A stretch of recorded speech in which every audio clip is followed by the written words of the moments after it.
everyone. I'd like to call the meeting to order and welcome everyone. The committee has under consideration the estimates for the Ministry of Energy for the fiscal year ending March 31st, 2022.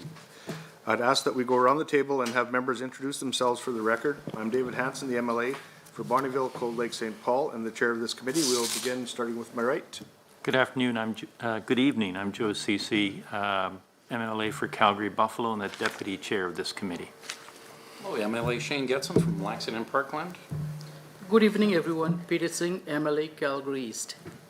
MLA Peter Guthrie for Airdrie Cochrane.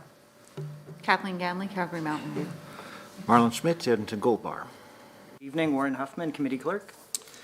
Thank you, everyone. Now we'll go to the members participating virtually. When I call your name, please introduce yourself for the record.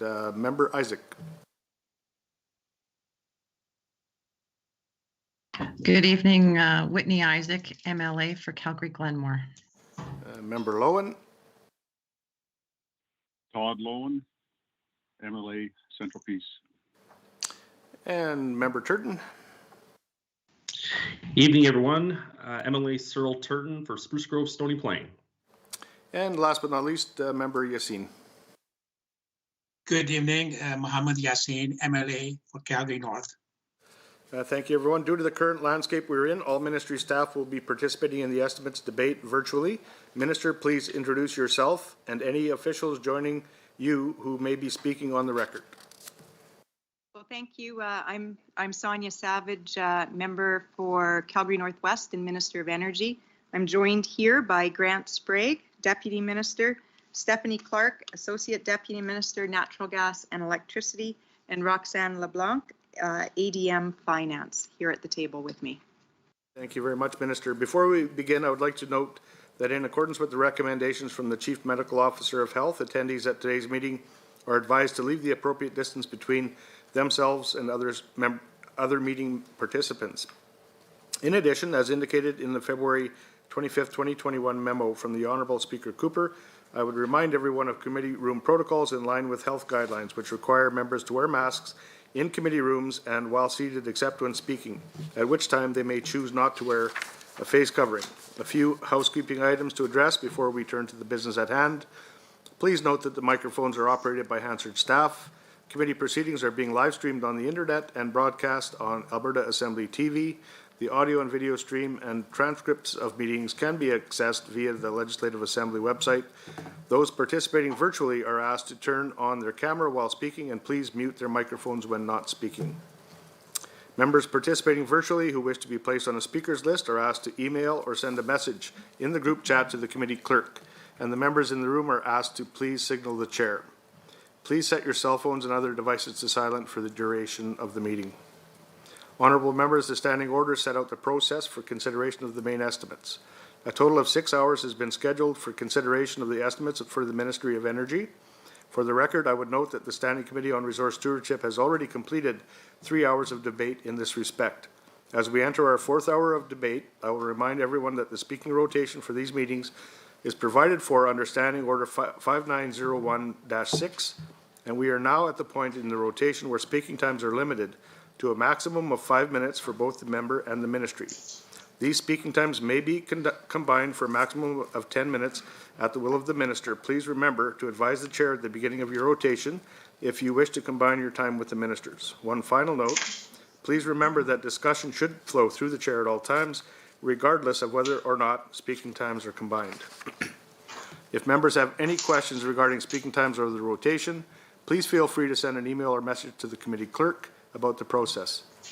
With the concurrence of the committee, I will call a 5-minute break near the midpoint of the meeting. However, the 3-hour clock will continue to run. Does anyone oppose having a break? Seeing none, we will announce that shortly.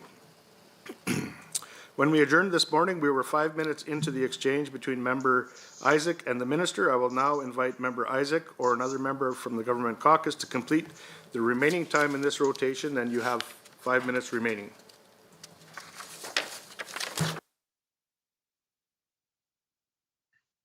Thank you, Mr. Chair.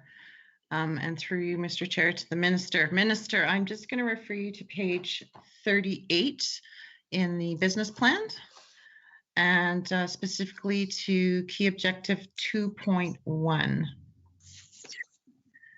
And in this objective, it says that the government's going to implement changes to the liability management framework. And so I've got a few questions just about that particular piece.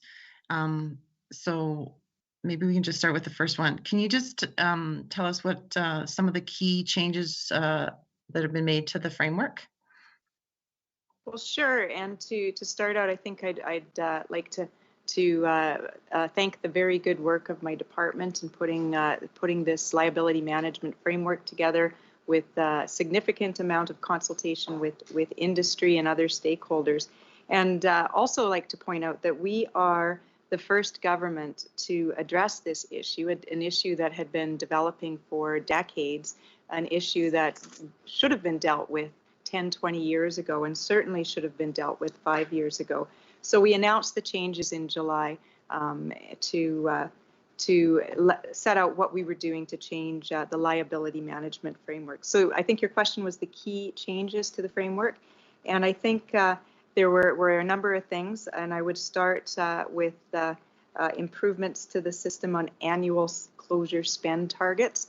Prior to our liability management framework, there weren't any spend targets for industry, for licensees, for oil and gas producers to have a target on cleaning up their inactive wells. We have established that there'll be annual closure spend targets. We also put in place a new licensee capability assessment system, an LCAT, to replace the LMR. We brought in a licensee special action function within the AER to help distressed operators, and an opt-in mechanism for improved orphan site management and for improved management of inactive sites on landowners' land, allowing the landowner to ask for priority for reclamation and abandonment of wells on their property, and a panel that will work to address post regulatory closure liabilities. So, Minister, thank you for that. And indeed, thank you for the work that your department's done on this really important policy area. It's been much needed for many years, and it's fantastic that your department took the initiative to make these changes. You mentioned the licensee special action. Could you please speak specifically to that improvement?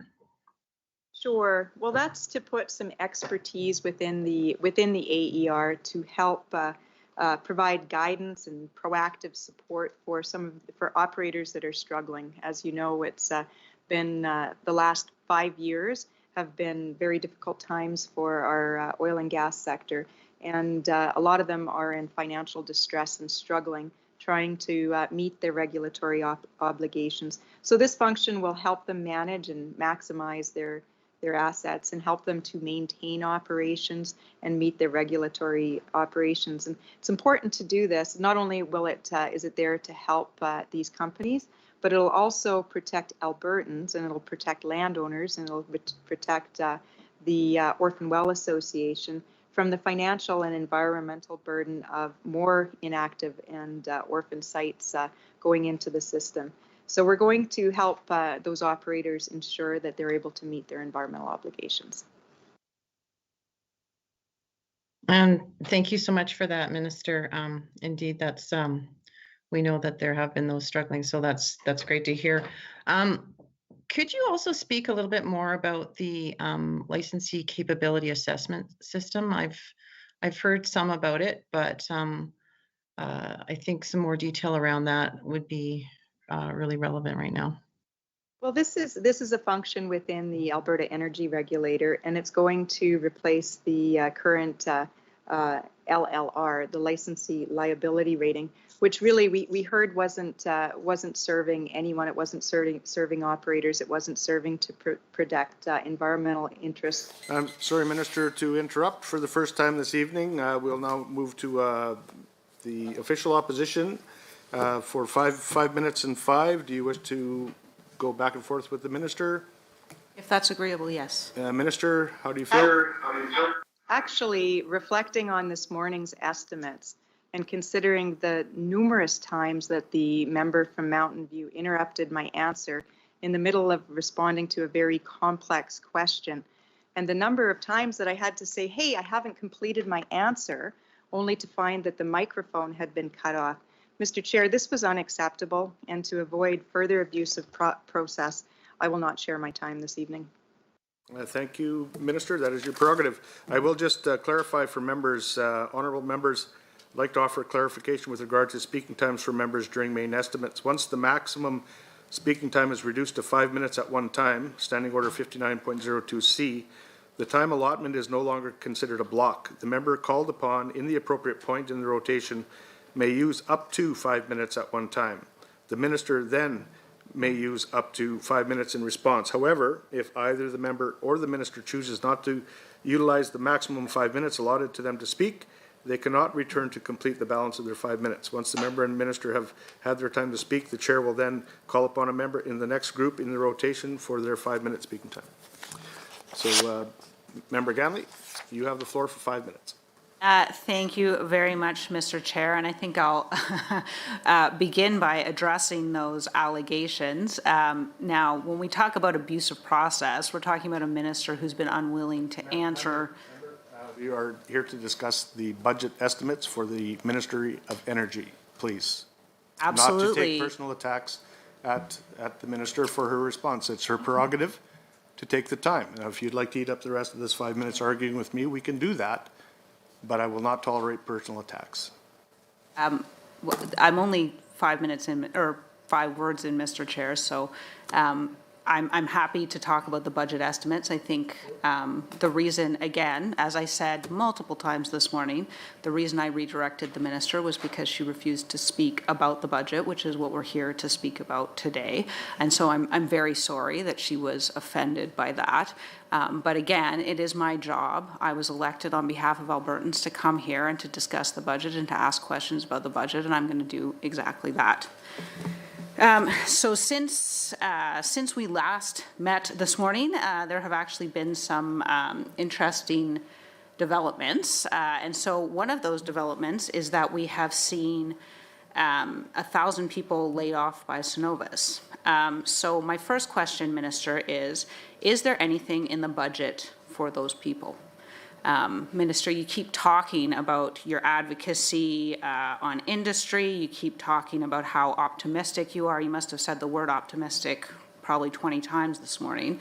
And I'm not sure that the optimism is helpful for those families. So I hope that rather than sort of a long series of attacks on collateral matters, that you can focus on those families who are genuinely suffering as a result of this decision, and who need help. And so I would like to know what is in the budget for those families.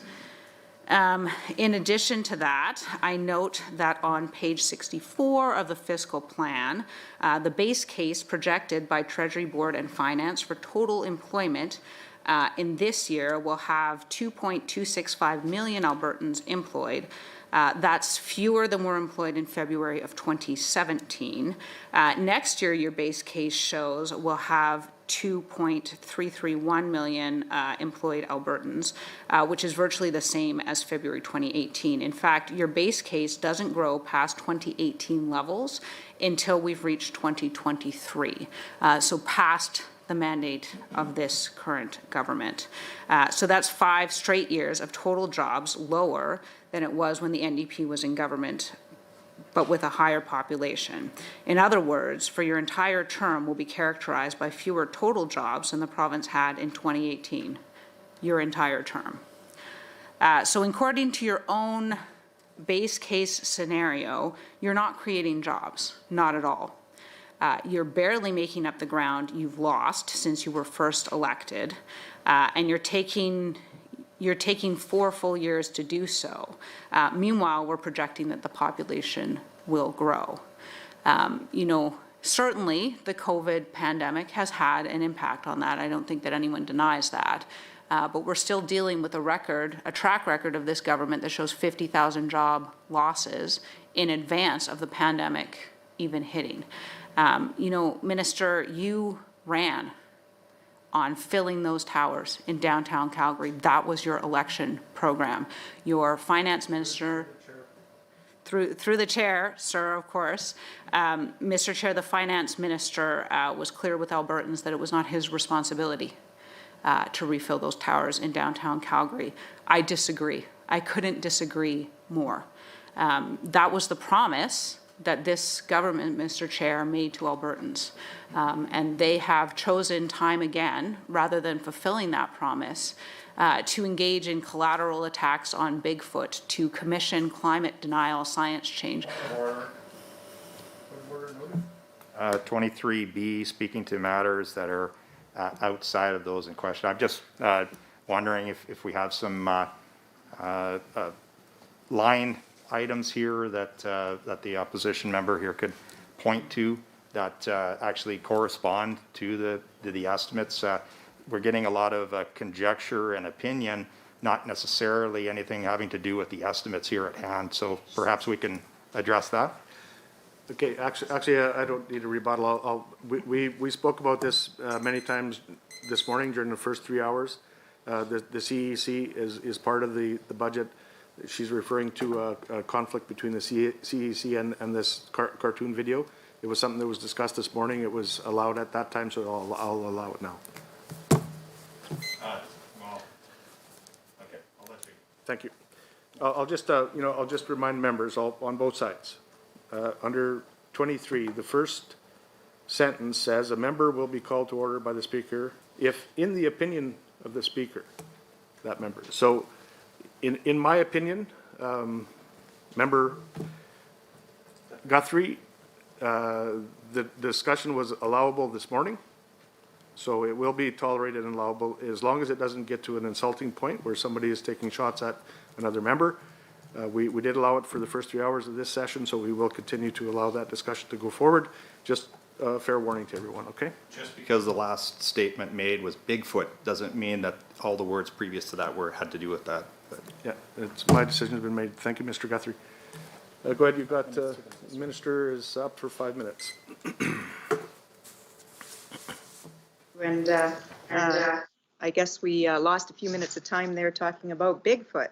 But I think there was at least 2 questions there. And the first question was around layoffs at Cenovus. And I think what I can answer on that is that this is there's a lot of consolidation going on in the oil and gas sector as a result of not only 5 years of low prices and 5 years here in Alberta of not having enough pipeline capacity to get product to market, but we just are in the middle of a pandemic. And at about exactly this time last year, we had a OPEC Russia price war and saw a massive collapse in the price of crude oil, at one point going into negative. So we've had companies over the last year that have been under extreme duress, producing production at a loss. And right across the sector, not only in Canada, but in North America, we've seen consolidation for companies to become stronger, to consolidate, to become more efficient. And unfortunately, in some cases, we've seen that's resulted in layoffs, and that's heartbreaking. That is absolutely heartbreaking, and that's why we're doing everything we possibly can to support the energy sector. That's why we're taking steps to make sure that it's competitive, with a competitive tax rate, with reducing red tape, with finding efficiencies at the energy regulator. And I think I and the member said I was optimistic, and I absolutely am optimistic, because every day I look through and I comb through the numbers and see what's happening in the oil and gas sector. And what we're seeing is all sorts of signs of optimism, increased drilling and investment that's driven by fundamentals that are improving. Price for WTI at around $65 a barrel, pipeline takeaway capacity, and private rail loading capacity, not the CBR deal from the NDP, is sufficient and it's enough to handle our growing production in the sector. We're seeing a competitive investment climate with lower tax rates, red tape. So all of this is providing a good, solid base of fundamentals for our energy sector, and that's why we're seeing increased land sales, we're seeing increased drilling forecasts, and we're seeing increased capital investment coming into the sector. CAP is forecasting, I believe it's $3.4 billion more investment this year than last year. So yes, I'm optimistic, and I think we're going to be going into a very optimistic growth sector, and that speaks to the second question that the member asked and reference to page 64, which is employment numbers for Alberta. Now, I can't speak to the overall employment numbers because that will involve a number of sectors right across the line, from agriculture to forestry to public sector to energy sector. So what I can speak to is the employment in the energy sector. And I would note that in each of these cases, even in on page 64, that employment is growing year over year. It is growing, and you have to remember, we have just gone through the biggest economic downturn since the Great Depression, caused by the pandemic, at the same time as a global price collapse, energy price collapse brought on by the OPEC, Saudi Arabia and Russia price war. So to see the growth and to see the sector come back, to see growth in employment is optimistic. I actually thank the member for pointing out the employment numbers and how it's growing year over year, and would point out that recent forecasts have showed that Alberta is going to lead economic growth across the country. And I think a lot of that speaks to the fundamentals I spoke about in the last question on the positive signs in the energy sector.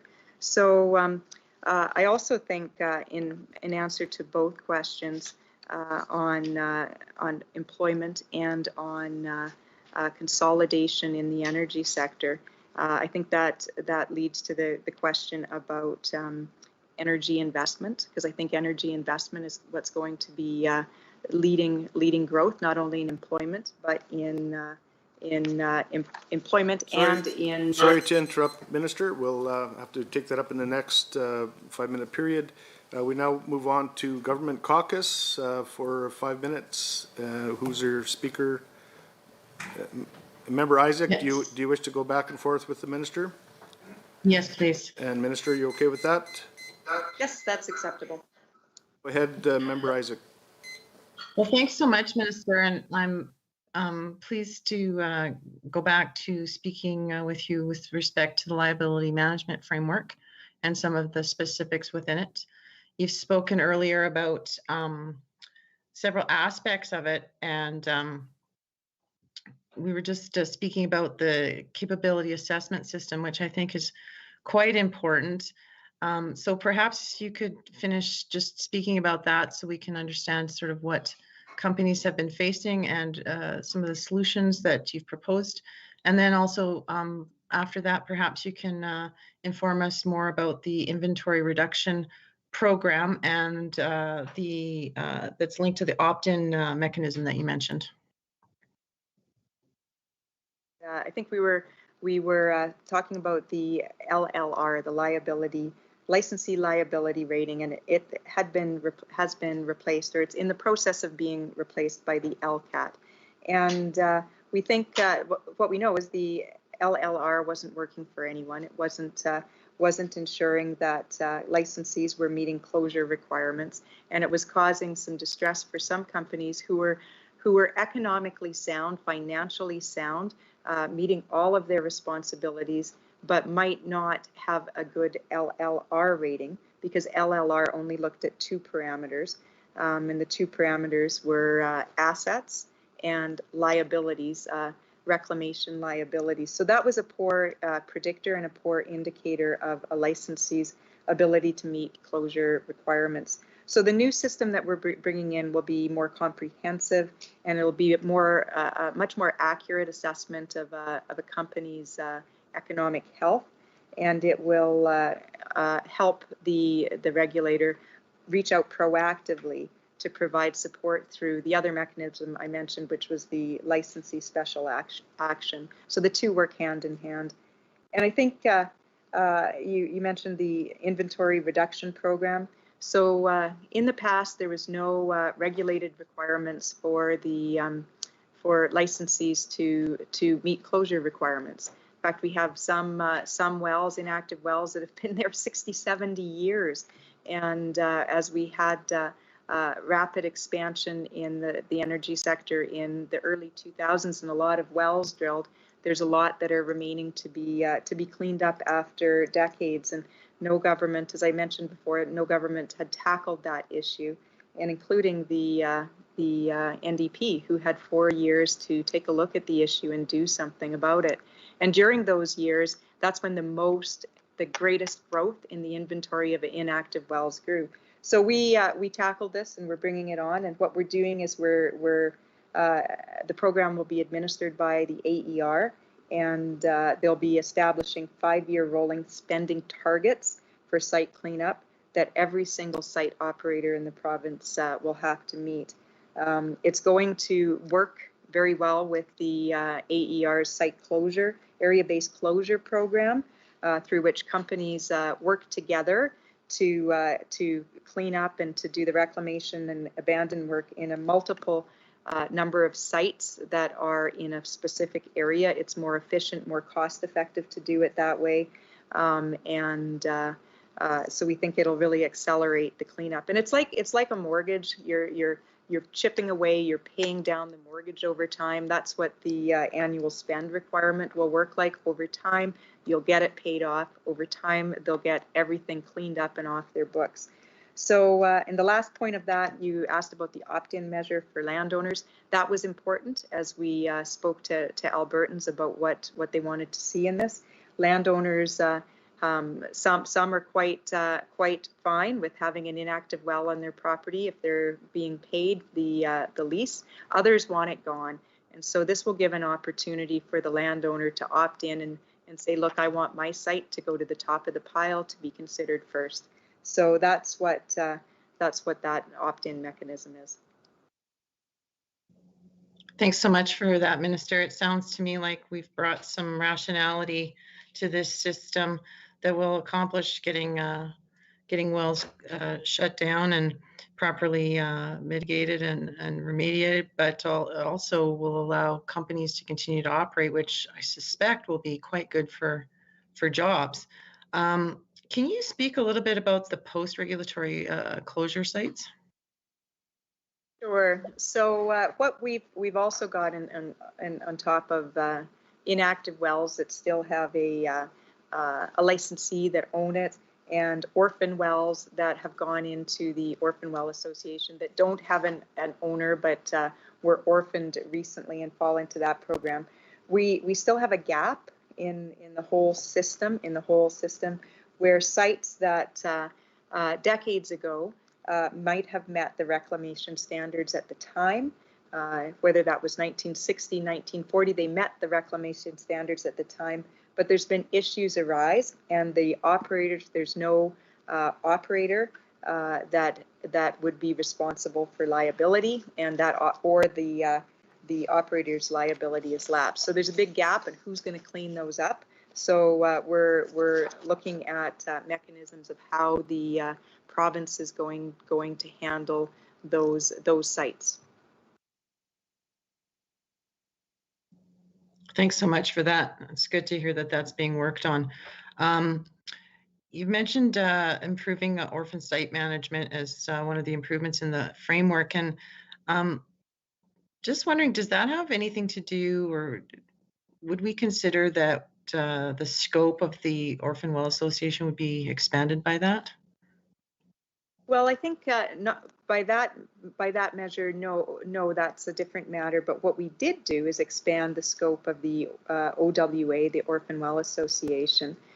We expanded that in the spring with Bill Bill 12, get the number, which is the Liabilities Management Statutes Amendment Act. So we expanded the scope of the OWA to give it more delegated authority. So they now will have the ability to protect the value of producing assets, to protect jobs, to protect public safety, and all of that will mitigate the risk of a growing inventory of orphan sites. So also in March of last year, we extended the Alberta government loan to the OWA by a further $100 million. So that gives more money to the OWA to reclaim and clean up more wells. Well, thank you so much for that, Minister. It's that's a lot of work that you've done, that your department's done towards a great end. And with that, I'm going to cede the remainder of my time to Member Lowen. Okay, thank you very much, and thank you, Minister, for being here today. I guess I'm going to continue on the same vein of discussion here on orphan wells, and obviously key objective 1.3 is the business plan mentioning orphan wells. How many jobs has government's investment created in the oil field service sector? Well, we've got, thank you for that question. We've got some numbers from the OWA on predictions. So what we understand is that the OWA loan program has generated more than 1.2 million work hours of work in reclamation and abandonment work, with an average of 200, so that results in an average of 221 full-time direct jobs since up to September 30th. So that's a significant number of jobs created and allowed by the OWA that's been enabled through additional funding and additional loans to them. The OWA has contracted approximately 870 different Alberta-based companies to perform the work. And I know there had been concerns, and I think you're the chair, through you to the member, that the member had raised some concerns that there was a limited number of companies and prime contractors and subcontractors that were allowed to participate in the program. We addressed that with Minister Nixon, and I addressed that with a requirement and a letter and a direction to the OWA to allow more prime contractors and subcontractors, so more companies would be able to benefit in the program and be able to get back to work using OWA money and the loan from the government. Okay, thank you, Minister. And this question you may have covered somewhat in the previous questions with the previous member, but what is government doing to address the growing number of existing orphan wells in the province, and how will it ensure that an accumulation of orphan wells does not continue to be a problem over the long term? Well, I think there's a couple of things in Unfortunately, Minister, I have to interrupt. Our 10-minute blocks go pretty quickly. We'll now move over to the opposition member, Mr. Schmidt. Do you wish to go back and forth with the Minister?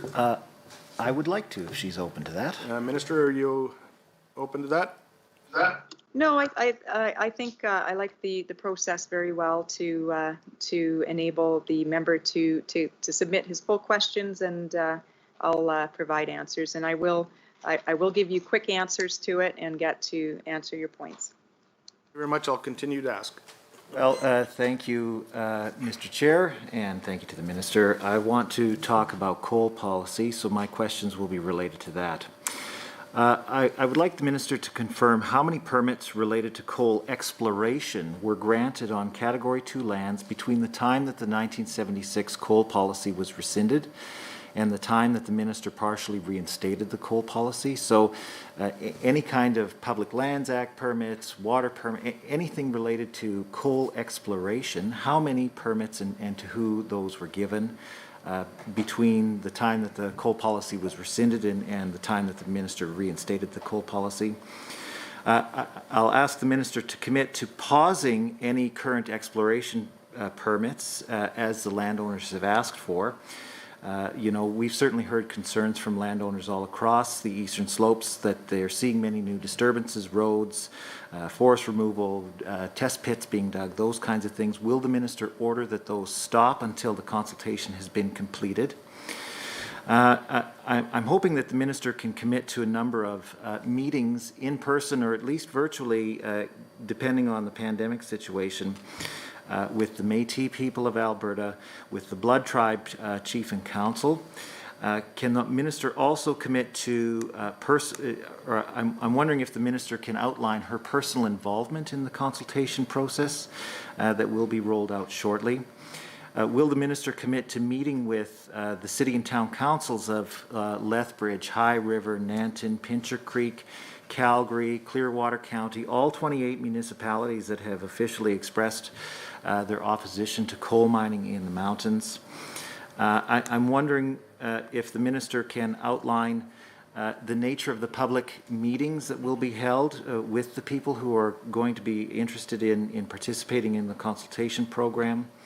Can the minister commit to a specific meeting with the Livingston Landowner Group? Can the minister provide, as a written undertaking to the legislature, the expected costs of fighting the Blood Tribe and the Siksika Nation in their judicial review applications? Can the minister also provide the cost details for the Whitefish Cree Challenge, as well as the cost details for the Mac and Rennie Blades judicial review? And if the minister could provide us those broken down separately as well as cumulatively, because I think the people of Alberta are interested in knowing how much Albertans are spending fighting the government on this matter. Now, we know that Grassy Mountain is a joint approval. So I'm wondering if the minister can commit to conditions of the AER approval, given that the AER reports to the minister. Specifically, people in southern Alberta are looking for conditions on water inputs to the mining process. This is a matter that comes as a result of the Alberta Energy Regulator's processes. So can the minister commit to applying the appropriate conditions to make sure that the closed basin of the South Saskatchewan regional, the South Saskatchewan water basin remains a closed basin?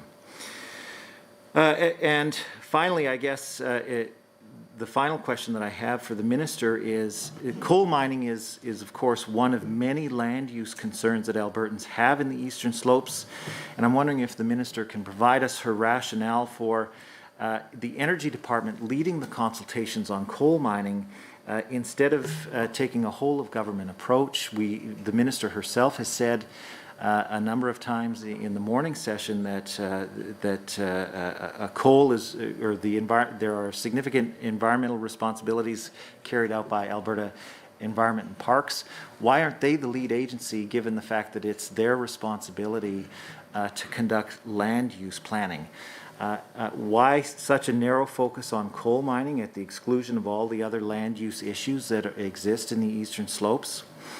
And if she can address concerns that Albertans are raising, that by focusing on coal mining, she's prejudging the outcomes of the consultation. Certainly there are a lot of Albertans that I've heard from who are concerned that the minister is going to structure these public consultations so that the outcome that she wants, which is much more coal mining in Alberta's Eastern Slopes, is the outcome that results from the public consultation. So I'm hoping that the minister can provide us with a number of answers to those questions. Thank you, member. And Minister, you've got 5 minutes for response. Thank you, and some very, very thoughtful questions. I'll try to get to as many of them as possible, and ones I don't get to, I can commit to providing answers in written form. But I think your first question was about the exploration permits. So there were 6 exploration permits underway in Category 2 lands when we reinstated the coal policy. Two of them were granted under our, since we had rescinded the coal policy. There were 4 exploration permits, interestingly, that were in Category 2 lands that were applications were submitted and approved under the previous government, under your government, including the Palisades, the 2 applications from Palisades and 2 applications for Elan Coal, all of them in category 2 that were applied for between 2015 and February of 2019. So those 4 exploration programs are in category 2 lands. There were 2 more exploration programs and permits granted since we had rescinded the coal policy in June of 2020, and that was the Cabin Ridge project. And I think I would note that that project and that exploration is on private land and freehold mineral rights. So the leases weren't granted by the government. The land isn't crown land, so it's all private freehold mineral rights. And then we had under the AER in September of 2020 approved an exploration project for a land coal, Atrum coal mine, and that was in category 2 land. So there was six that have been in category 2 lands since 2015. 4 were from applications under the NDP government, and 2 since the policy was rescinded. Your next question was on pausing existing exploration permits until consultation is completed. Well, what we have done is we've paused any future exploration permits until and unless the consultation is completed. There are 2 the exploration that's underway in category 2 lands, I think that you're speaking about, and I've certainly heard a lot of concerns expressed in southern Alberta, was the Cabin Ridge one, which again is on freehold mineral rights, and the Isolation South for Eland coal. Those were approved, and I should note, and you should be aware, because coal exploration in category 2 was approved under your government. So it was allowed and approved under the coal policy. So those aren't being rescinded. And in fact, we don't have the authority to rescind coal exploration permits. The AER can only rescind them if there's some sort of misfeasance or not following the rules by the company. And so we would encourage any Albertans that see something that's wrong happening in there, we'd encourage them to contact the AER and make complaints if they think something untoward is happening.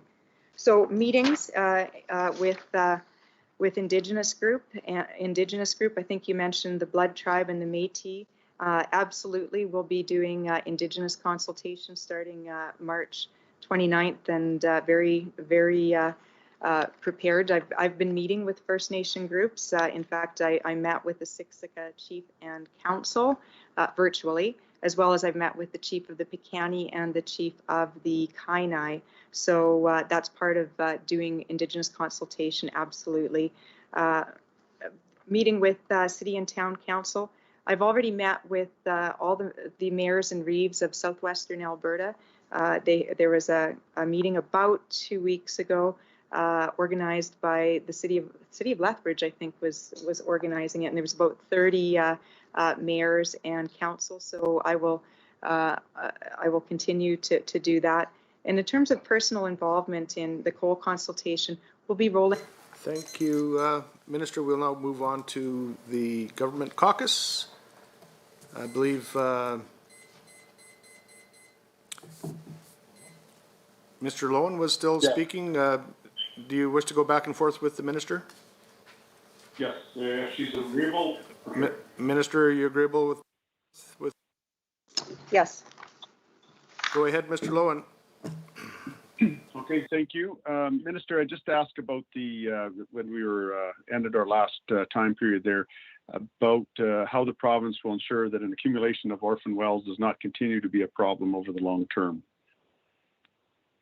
Sure. Well, I guess to answer that, some of the things in the liability management framework, particularly the annual spend targets, will eventually shrink the inventory of active and inactive wells across the province. It's like paying off a mortgage. You'll chip away at it over time until it's paid off. We also want to ensure that the orphan wells across the province are cleaned up on a more timely basis. That's why we've put additional loans and provided additional loans and financing to the OWA. And that's also why we've given improvements to the orphan site management through Bill 12 that was passed last spring. So, and I think I went over the details of how Bill 12 helps. So I do believe that we're taking steps to more aggressively chip away at cleaning up the inactive inventory and ensuring that these well sites get returned and reclaimed quicker. That's important. Albertans have said it's important. Companies have said it's important. And I should note that most of our producers, most of our E&P producers are very responsible, and they are meeting their environmental liabilities. They are doing fairly active and cleanup programs, but we have to ensure that we do better, and we have to ensure that these things do get cleaned up more quickly. Okay, thank you. Continuing on orphan wells, in reference to orphan well decommissioning under initiatives supporting key objectives, what spending is anticipated for closure activities during the upcoming year as regular abandonment and reclamation activity by industry under the Orphan Well Association regular business and under the Orphan Well Loan Program? Sure. So that information again comes from the OWA, Orphan Well Association, and for 2021-22, they have budgeted the Orphan Fund levy, and that's a levy to industry. They've levied that at $70 million, and they've also levied a large facility program levy of an additional $3.5 million. There's also an additional $500,000 from first-time licensee and regulator-directed transfer fees. So, and I guess the next thing is as of September of 2020, the OWA has spent approximately $171 million of the $335 million that has been loaned to it, and that amounts to 51% of the loan advance dollars. So there's some very good work going on in there, and they're expecting to spend an additional $114 million in the third and fourth quarters of fiscal 2020 and 21, with remaining approximately $50 million to be expended in the first and second quarters of fiscal 21-22. Okay, thank you. Now, is that similar to what's been done in previous years, or is this an increase? Overall, the programs and initiatives in place, it's anticipated to improve year over year, and there has been increased expend year over year, and it's projected to continue that way. And I think it's important that it does, so that we can chip away at the inventory more quickly. Okay, perfect. Thank you very much. Now, at this rate, how long will it take industry to catch up on the backlog of inactive wells? Well, again, we know that the number of inactive oil and gas wells is growing across Alberta, and this is because of the struggles they've had over the last 5 years, not only with the price, but with ability to access markets, to receive a fair value. So there's a big backlog of inactive wells to address, and that's going to take some time. Again, it's like paying down a mortgage. It'll take time to get to, but the new liability management framework will help with that, and it includes both short-term and long-term initiatives to address the management of these growing of these oil and gas liabilities. And we expect that the new framework, particularly the annual spend target, will begin to shrink the inventory right across the province and accelerate timely restoration of the land.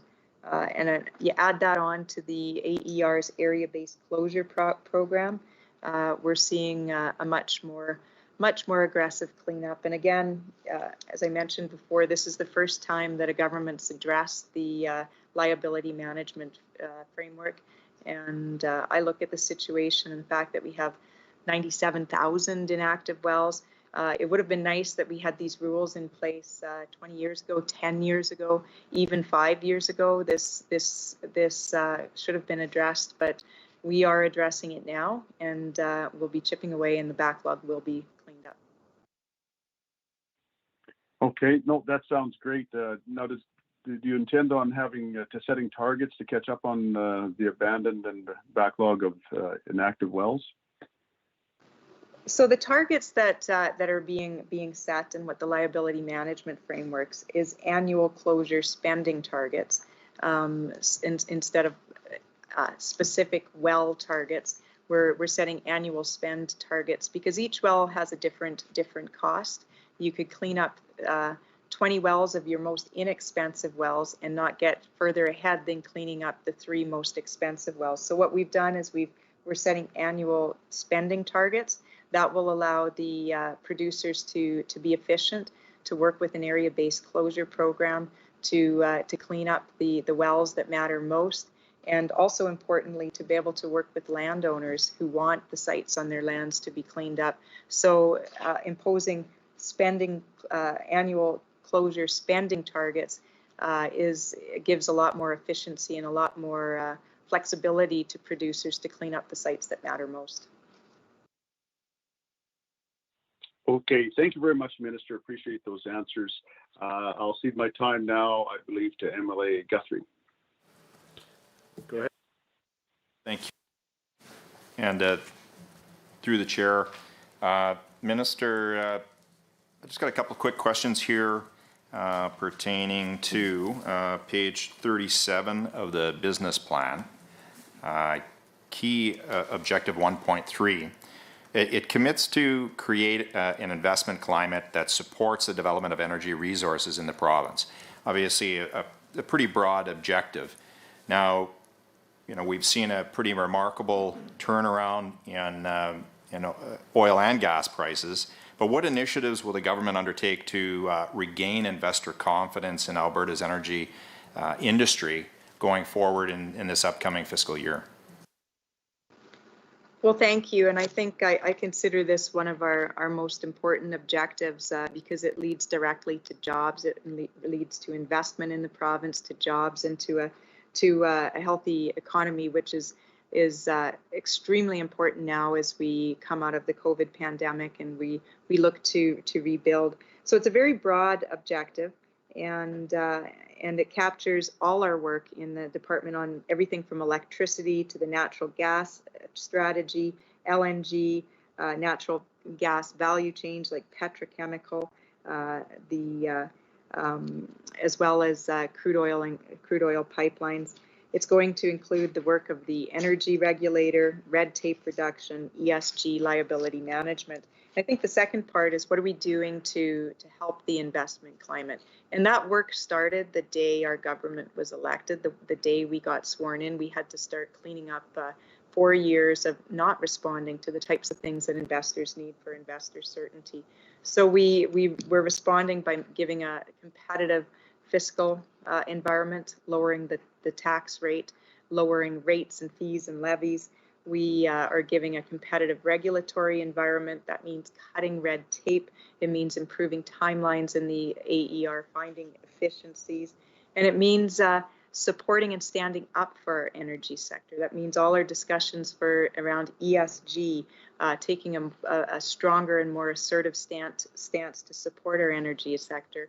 That includes things like challenging the constitutionality of Bill C-69, a particular piece of legislation that really flies in the face of investor certainty, and every initiative that we're trying to underscore here to provide investor uncertainty and to bring back investment is... I'm sorry to interrupt you again, Minister. I think I interrupt you more than anybody, actually.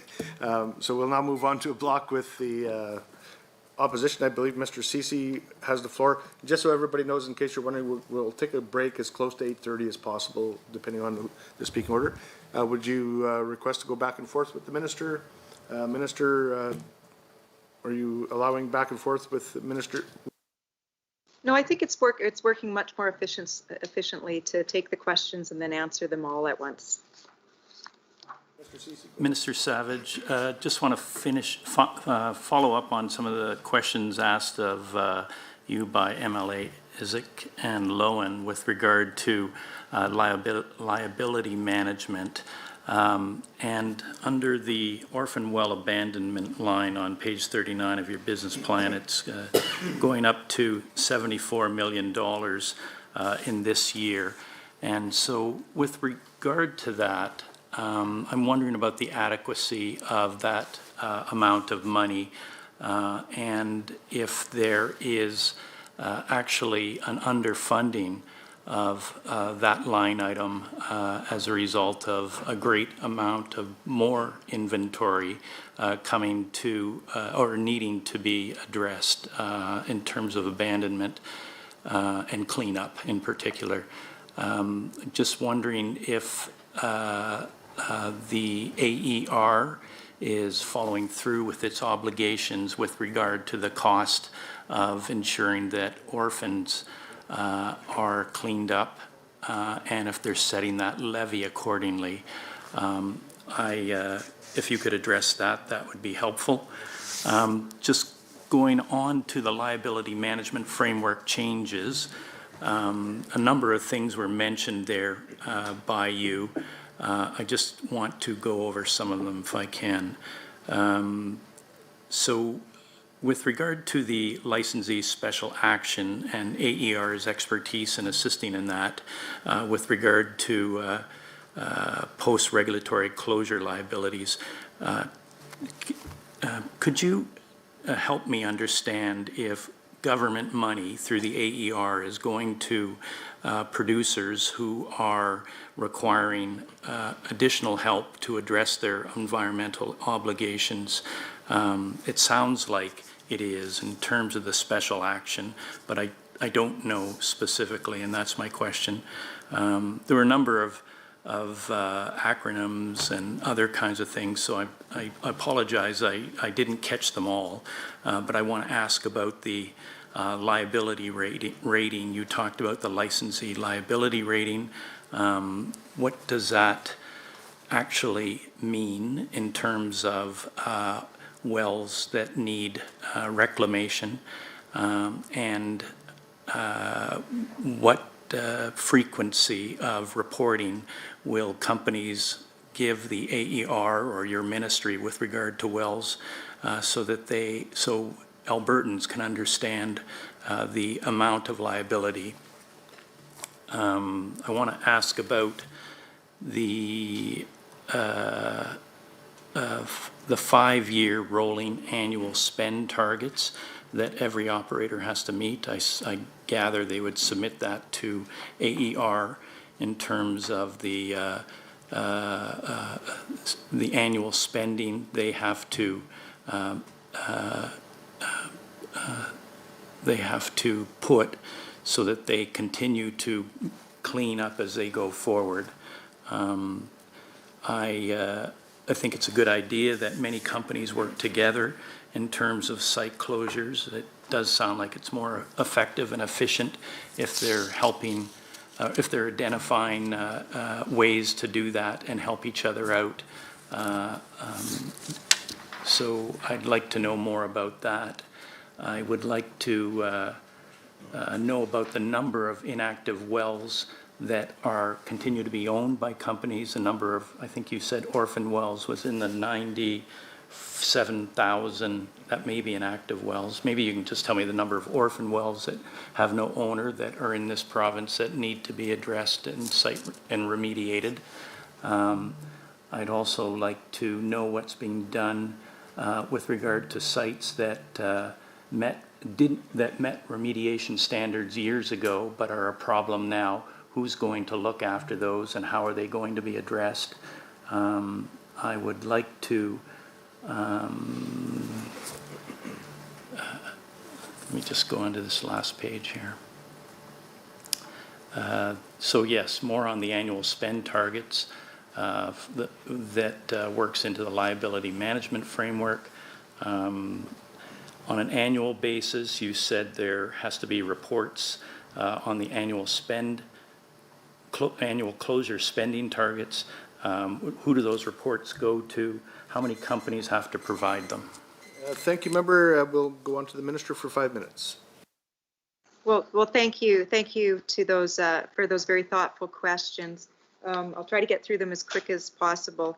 Your first question was around do we think it's underfunded, the budget line for the Orphan Well Association? Is it underfunded? I think it's important to remember this is an industry levy, and that $74 million is what I understand. It's comprised of two components. $70.5 million of it relates to the remittance of levies and fees collected by the OWA for reclamation and abandonment of wells.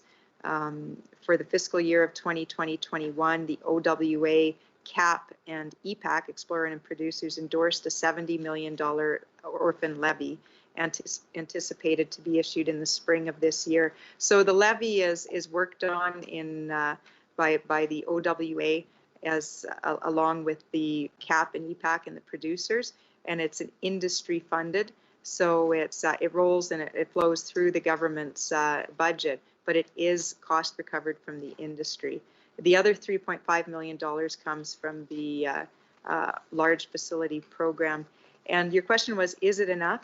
Well, it's been year after year we've been spending more, and I would add that on top of that we've given a loan to the OWA, and in fact your government also gave a loan. I think your loan was $235 million, which has been very helpful on top of our $100 million loan. So there's additional monies that are being spent in there, and yeah, it's going to take a while to clean it up because the industry has been struggling, but they're getting at it. And I think you asked some questions on the liability management system, the expertise in the liability special licensee action group, and whether that was going to be paying anything towards post-regulatory closure. And the idea there is no. We're going to be putting together a committee, a panel to give us advice on how we meet those requirements. The LMR, you asked about its viability, the licensee management ratio, liability management ratio. And as I mentioned into the question from MLA Isaac, the problem with that formula is it looked at only two things, and it was the assets of a producer as well as the environmental liabilities, and it wasn't an accurate assessment of the company's ability to be able to meet reclamation responsibilities. So that's what's being replaced by the LCAT. The 5-year annual spend targets, this is something that the AER is working on right now with the industry. We hope to roll it out later in 2021 on what that will be, and how the industry will manage that, and how it will work, obviously, with the area-based closure program that you referenced. I think you also referenced the number of inactive and orphan wells. The inactive wells are the wells that are owned by, still have a licensee. There's still a viable owner, a company that's in existence. And the latest number is about 97,000 inactive wells. The orphan wells fall into the Orphan Well Association because the company has gone bankrupt or is in insolvency or otherwise defunct. And the number of wells in the Orphan Well Association is looks like it's, well, this is the number.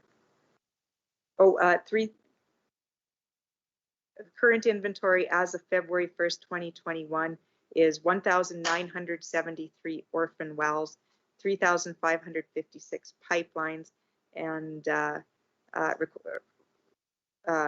1,973 wells are required abandonment.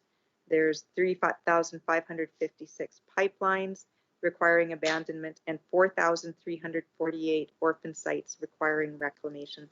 So there is a significant number in there to be reclaimed. And I think you made a comment about the post-closure sites. that met the standards of the day, but now have subsequently run into problems. That's what we're setting up a panel for, to tell us and give us some advice on how are we going to manage the. Sorry again, Minister, to interrupt. We'll now move on to the government caucus. I believe Mr. Guthrie had the floor. Would you like to go back and forth with the minister? If that's suitable, yes. Minister, you okay with that? Yes. Mr. Guthrie. Thank you, and through the chair, just a comment to your previous answer there, Minister. I too share your optimism moving forward here for the energy sector. Q3 and Q4, as well as 2022, I think we're poised for a strong recovery based on well-won prices as well as the conditions that have been put in place by this government. So yeah, thank you for that answer. I'm still on the same page that I was previously there, page 37, and it's pertaining to key objective number 1.2. So where APIP is concerned, do you have or do you expect any, well, I guess first off here, I'll read you what it says there if you don't have it in front of you. Build on Alberta's strengths in responsible energy resource and mineral development, support industries and communities in economic recovery through innovation, diversification, and job creation. And so once again, like where APIP is concerned, I'm just curious as to, what you're expecting for upcoming investment decisions, construction, or companies to claim royalty credits, grants under that program during this upcoming fiscal year. Well, thank you. And since we launched that program in October of 2020, and it was launched as part of the natural gas strategy that the Premier and Associate Minister Nally and myself announced. So since we've launched that program, we've received significant interest from local as well as international investors. In fact, like numerous interests and with significant international investors. And these are companies who are considering building or expanding their petrochemical facilities here in Alberta. So right now we're in the process of reviewing applications. We're meeting with investors. We're also reaching out to, being proactively reaching out to international investors through Invest Alberta and through Alberta's international offices. So we're taking this very seriously because we see a huge growing market in petrochemicals. There's jurisdictions all around the world, and particularly in North America, that we're competing with. Jurisdictions that are attracting incentives. They're making sure that the regulatory environment is good, the fiscal environment is good to attract that investment. So we're doing everything we can to be able to compete with it, to be able to attract it, to give investors assurances that Alberta is the place they want to be, the place they want to invest. And we're seeing the results of that. We're seeing the results of that directly with the interest in APIP and with the applications that we're reviewing and receiving. So I think there's a lot to be, as you said, there's a lot to be optimistic about, and we're seeing it in every sector, including the petrochemical. Well, through the chair, thank you, Minister. I appreciate that. I would now like to cede my time to MLA Getson. Mr. Getson, you have the floor. Thank you, Minister. And going back and forth, does that still work for you, ma'am? I don't think this thing's working. Here we go. Minister, still okay to go back and forth? Yes. The chair to the minister, I kind of heard it referenced this morning, and then I jotted it down here again, and just to make sure that I'm correct. So in reference to page 36 of the business plan, the minister outlines the importance of ensuring safe, efficient, orderly, and environmentally responsible development of Alberta's energy resources. Can the minister provide the committee some historical context on how the previous governments have approached coal policies? In specifics, the item that caught my attention was a letter that was issued from the former energy minister in 2016 to the AER about coal permits and how they were going to act in regulatory two lands. Well, thank you for that Point of order has been noted. Go ahead, Member Ganley. Yes, thank you very much. I do appreciate, Chair, that we've had an incredibly wide latitude at this point. I'm not sure how a letter written by the former government in 2016 in any way relates to the estimates. Thank you. And rebuttal from the government. Yeah, so the member opposite obviously has the reason to call a point of order, or the issue to call a point of order. What it's going to do is make reference back to the existing coal policies. It's also relevant to the business plan, and I believe that we've talked lots about Category 2 type coal mines and the impacts that it's having, even to the point where the member from Gold Bar was going on about consultation policies, et cetera, trying to tie in the environment. So if there has been a wide breadth of latitude provided, I sure as the heck would like to see how an item that was brought up a couple times by both by yourself and the minister ties back to the coal policies and how it's going to impact the budget. Oh, sorry, Chair. Yes. Old habits back and all that. Thank you. And I'm prepared to make a ruling on it. And as you said, there has been a severe amount of latitude this morning to the point where we actually talk about Bigfoot in the committee. I've given plenty of latitude on the subject of the CEC. It's been brought up many, many, many times, and the coal policy has been brought up many, many times today. So I've given not only latitude, but I've given some longitude down some rabbit holes. Rabbits for the folks that like the rabbits. So I will not call this a point of order. This is a matter of debate, a relevant document that relates to coal policy. It's been brought up a number of times. I will allow the minister to go ahead. Thank you. Well, thank you for that question. And I guess it was about the question was, how is the ministry learning from actions of past governments and working to ensure that we develop future coal policies? I guess the first thing that we learned is that the Lougheed coal policy from 1976 mattered to Alberta. It matters. And when we rescinded it, we certainly heard a lot of concerns from Albertans that were concerned that some restrictions had changed and some things had changed in Category 2 lands, and that things that were restricted, surface mining in Category 2 lands, would be allowed because the coal policy was rescinded. And to what I learned is that the coal policy of 1976 mattered to Albertans.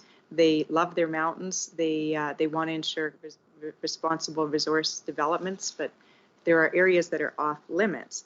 But that's why we reinstated it, and we're opening up consultations to hear views of Albertans. And I would hope in that consultation that we're going to hear the views of the NDP, and that they're going to tell us what their views are, because it seems a little bit confusing when they've suggested that they are going to ensure that there isn't coal mining in Category 2 lands. And it's confusing because there's a number of things that they have enabled. Their record while in government is very, very significantly different than the things that they are saying today.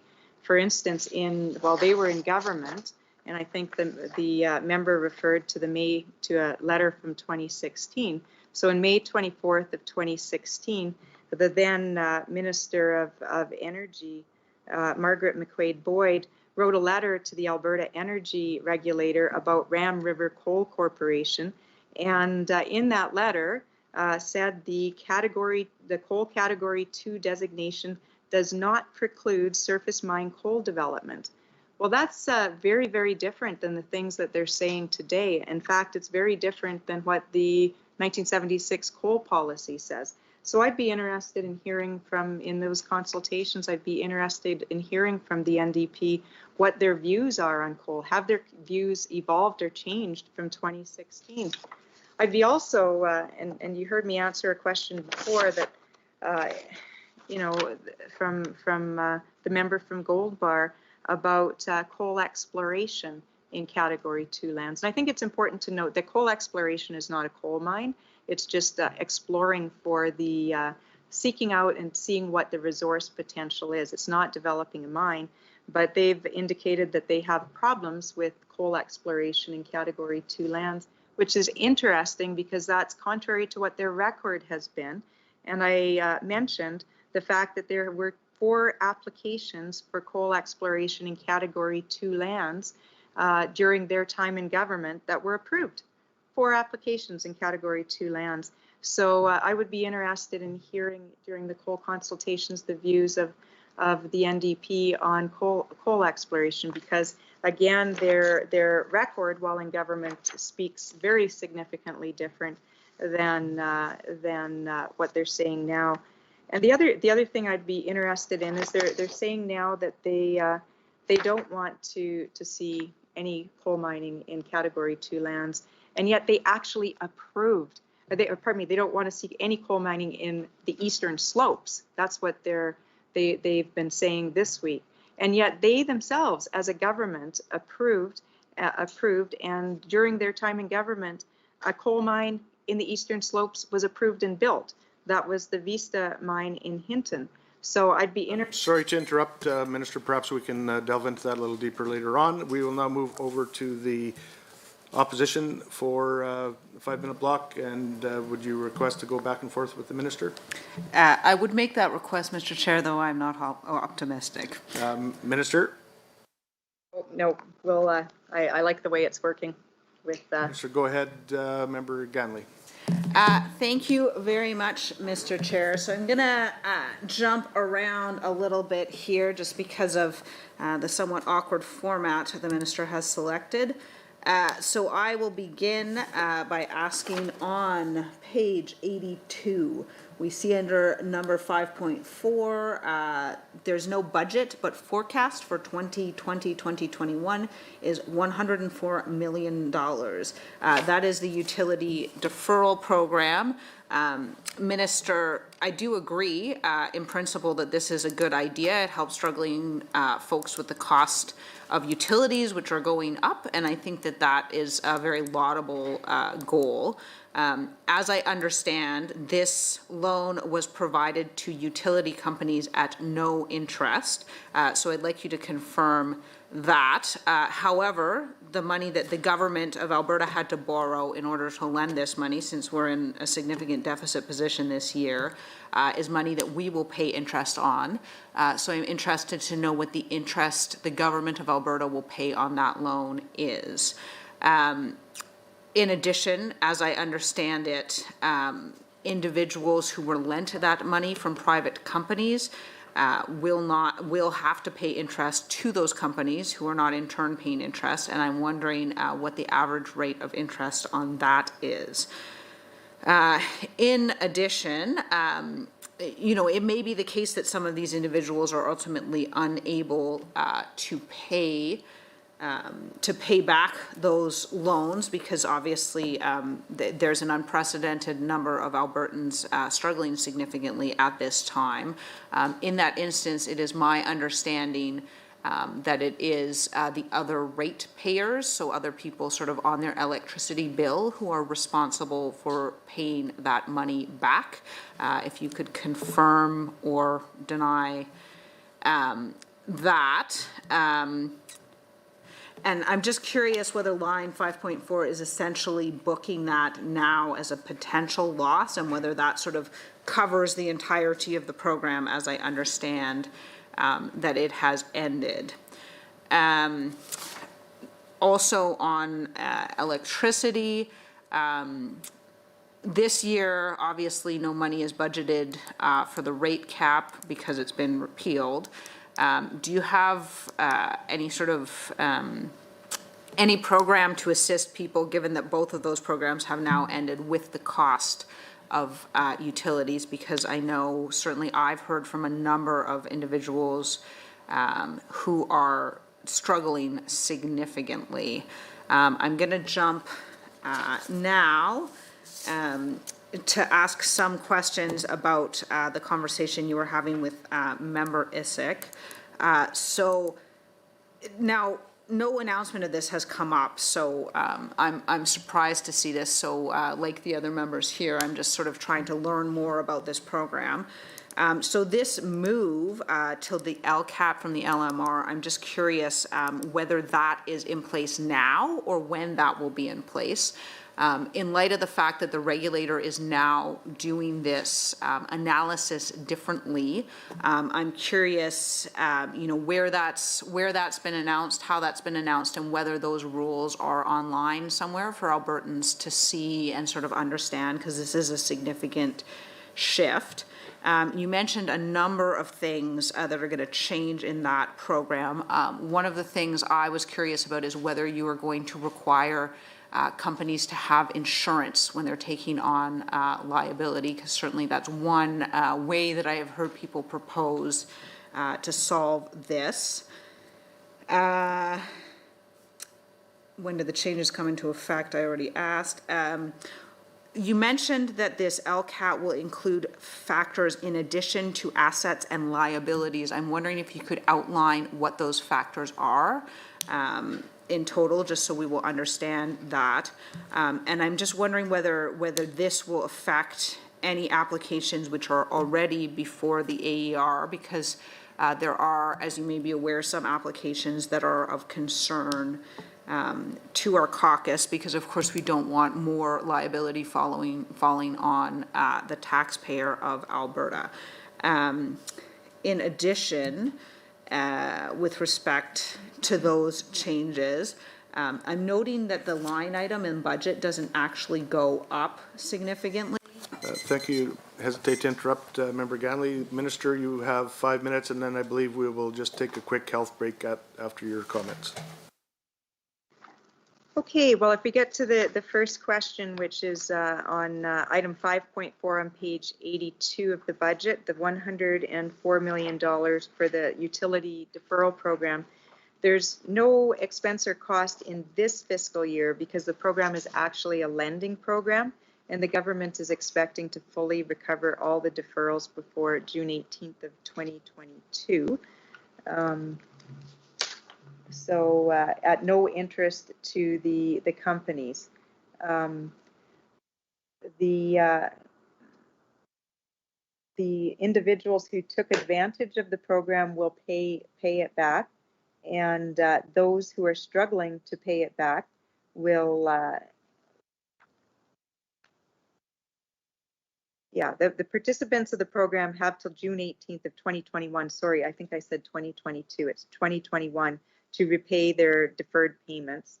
The default repayment plan for all consumers is 12 equal monthly installments, interest-free. Alternatively, customers can contact their utility provider to discuss an alternate repayment plan. But ultimately, with that money that's booked in item 5.4, there isn't an expense or cost this fiscal year because we're expecting full recovery of the cost. I think your next item was on the rate cap, which has been repealed, and I think a couple of things on that. I think there's the first thing is that the customers do have various contract options with fixed rates. So I think there are various options to protect increased utility costs. There are fixed rate contracts. The utility consumer advocate is available, and it's there to protect and represent the interests of consumers, whether it's residential, farm, business communities, for both natural gas and electricity. So that they can get assistance, people can get assistance from the utility consumer advocate to ensure and to help get their utility services at the lowest possible cost, consistent with reasonable levels of service.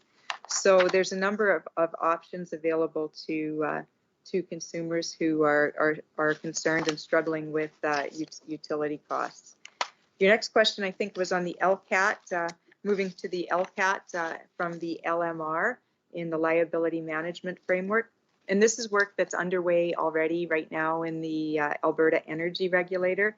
They're consulting broadly with industry on how to bring in that formula, what the parameters will be, what the key underlying factors will be. That work is underway, and it's underway in consultation with producers in the AER. And I think your question was, will this impact applications presently before the AER?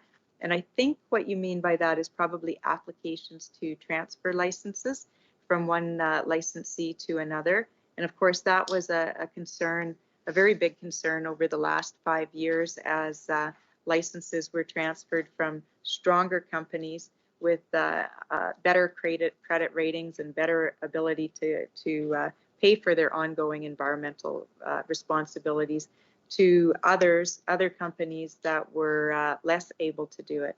And that has been ongoing in the system for a number of years. And that's exactly why we brought in the liability management system to address that sort of thing.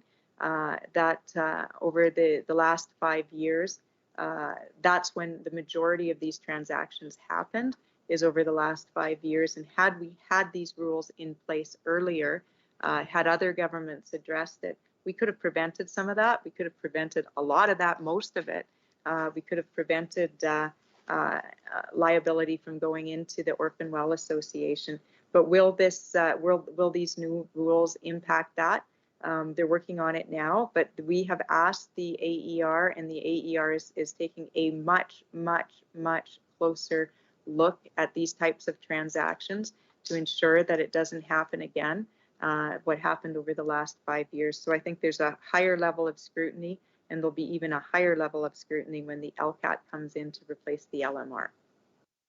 Thank you very much, Minister. Your time is up, and we will take a quick 5-minute health break. If you think the 10 minutes goes by fast, the 5-minute break goes by even faster. So please be in your seats. We'll go to the government caucus at that time.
Perfect.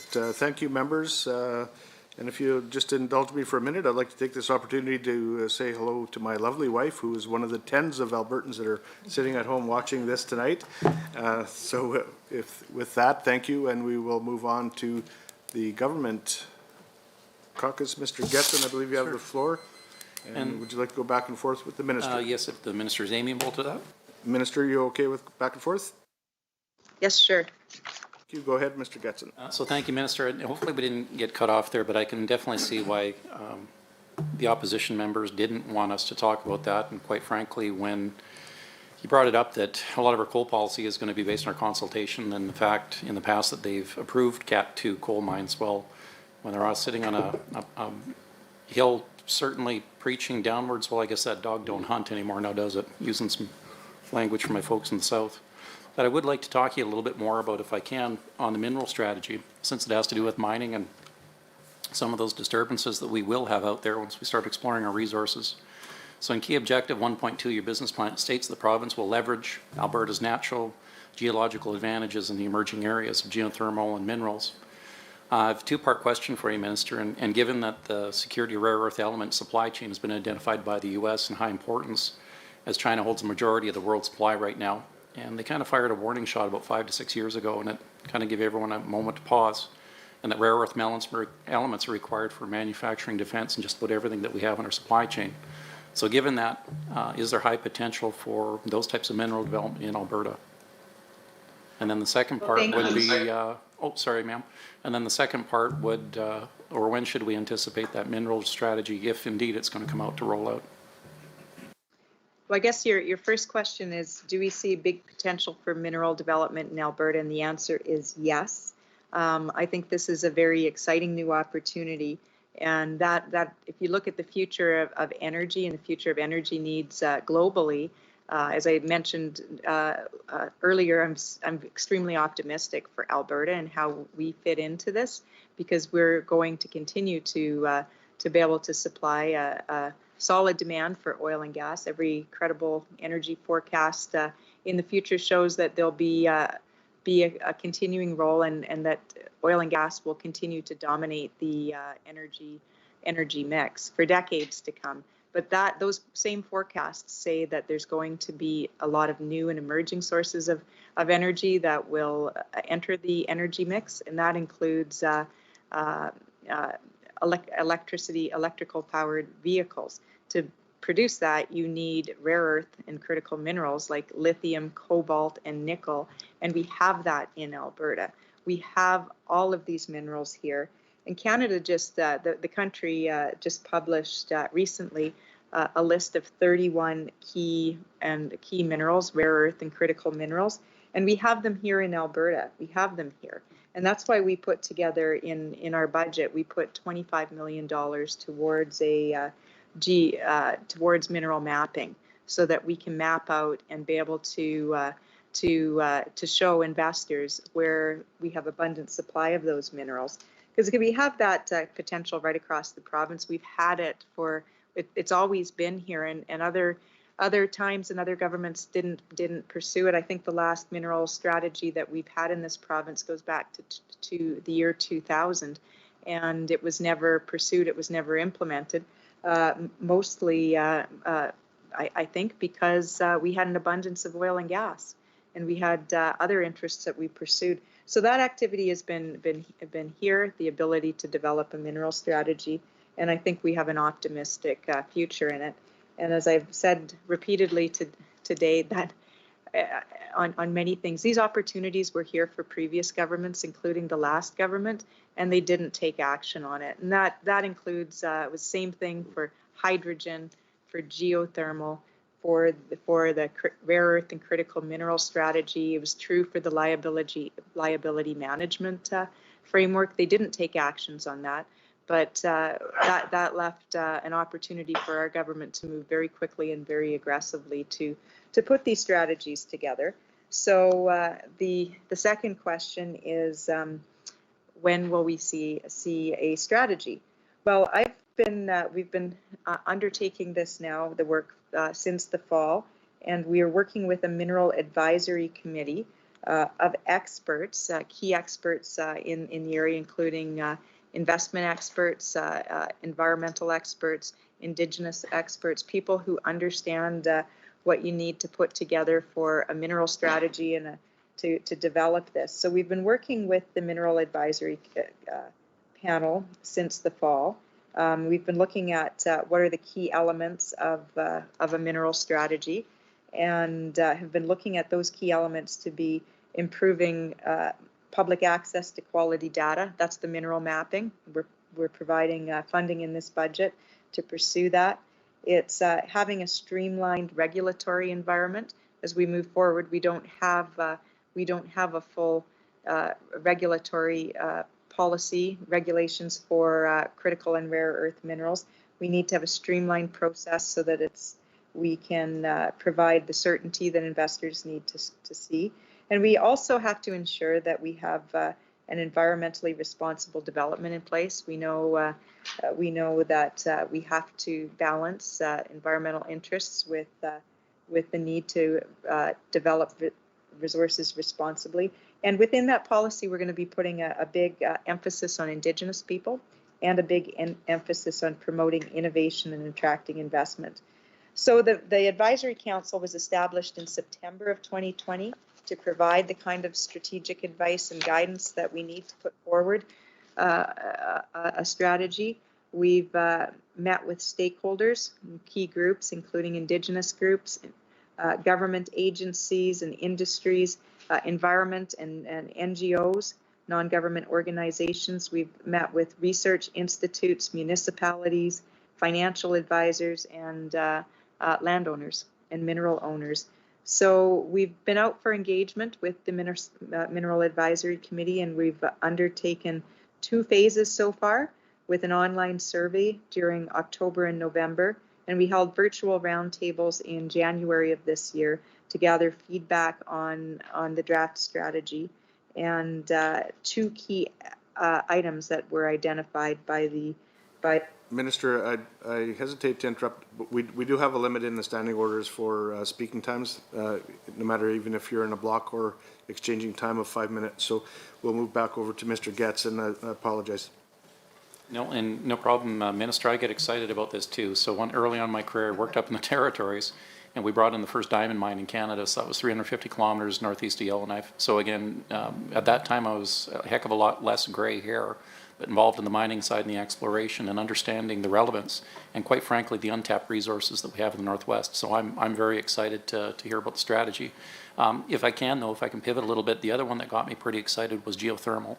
And I noticed that on 1.2 in the business plan, you were looking to leverage our natural geological advantage there in emerging areas, and geothermal was one of them. Could you expand a little bit on Bill 36? How does that regulatory framework set that up? And then how do we, with the budget given in mind, putting a little seed money in that, how does it pay dividends for us in the end? So if you wouldn't mind talking about that, ma'am. Sure, thank you. Well, we did pass Bill 36 in the fall, the Geothermal Resource Development Act, and it received royal assent on December 9th of last year. But it'll take effect upon proclamation, but first we need to complete the regulatory pieces around it. And we're undertaking that now with the AER and with stakeholders. So the legislation has been passed, and we're working on the regulatory enhancement pieces, and we anticipate proclaiming all of it in 2021 and having that completed.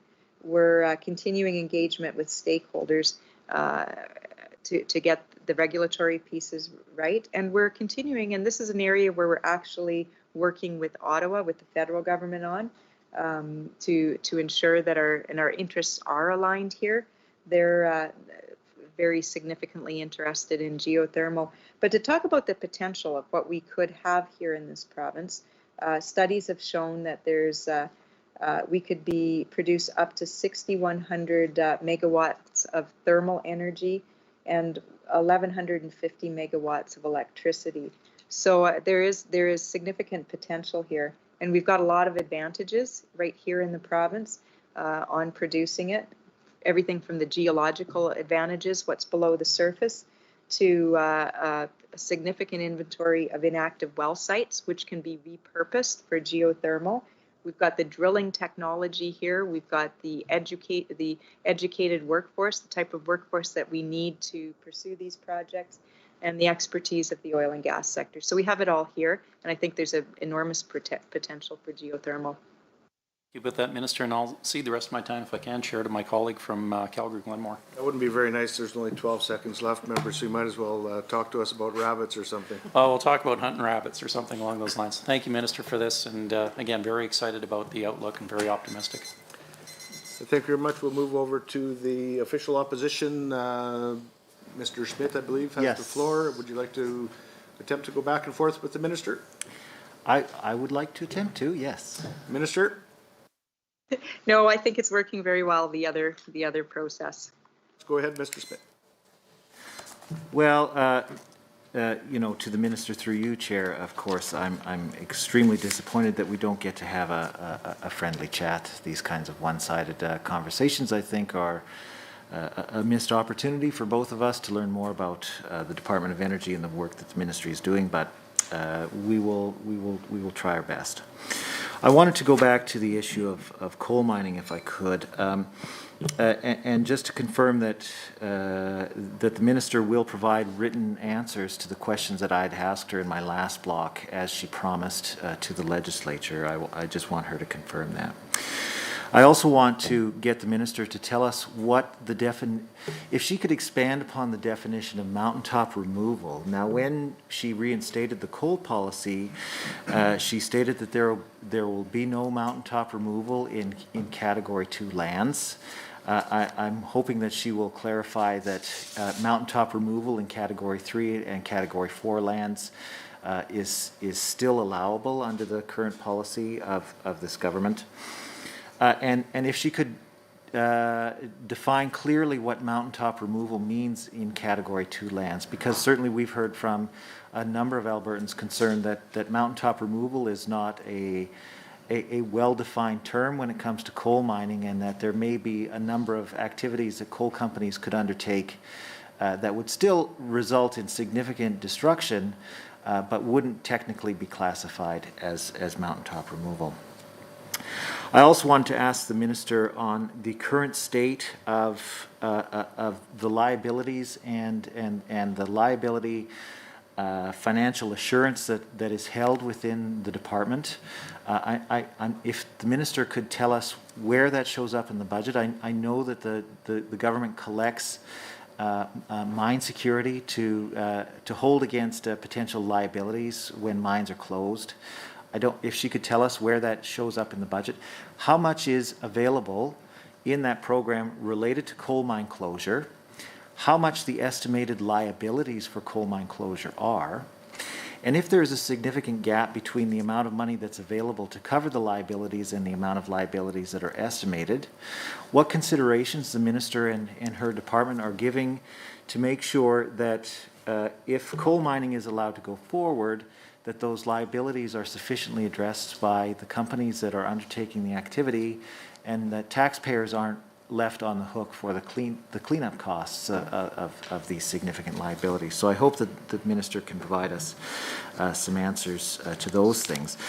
Now, with respect to a number of changes that are going on with liability management framework, I'm wondering if the minister could tell us, it's my understanding that money related to the site rehabilitation program was given to the province of Alberta on condition that the government revise its liability management framework. And I wonder if that condition included any kind of timeline for completion and implementation of that work. So if the minister can confirm that none of that money is at risk if the provincial government doesn't complete and implement the new liability management framework. And furthermore, if the federal government has any kind of condition as to whether or not the new framework is acceptable to them, or is it entirely up to the province of Alberta what the new liability management framework will be. Now, just to revisit a question asked by my colleague, Member Ganley,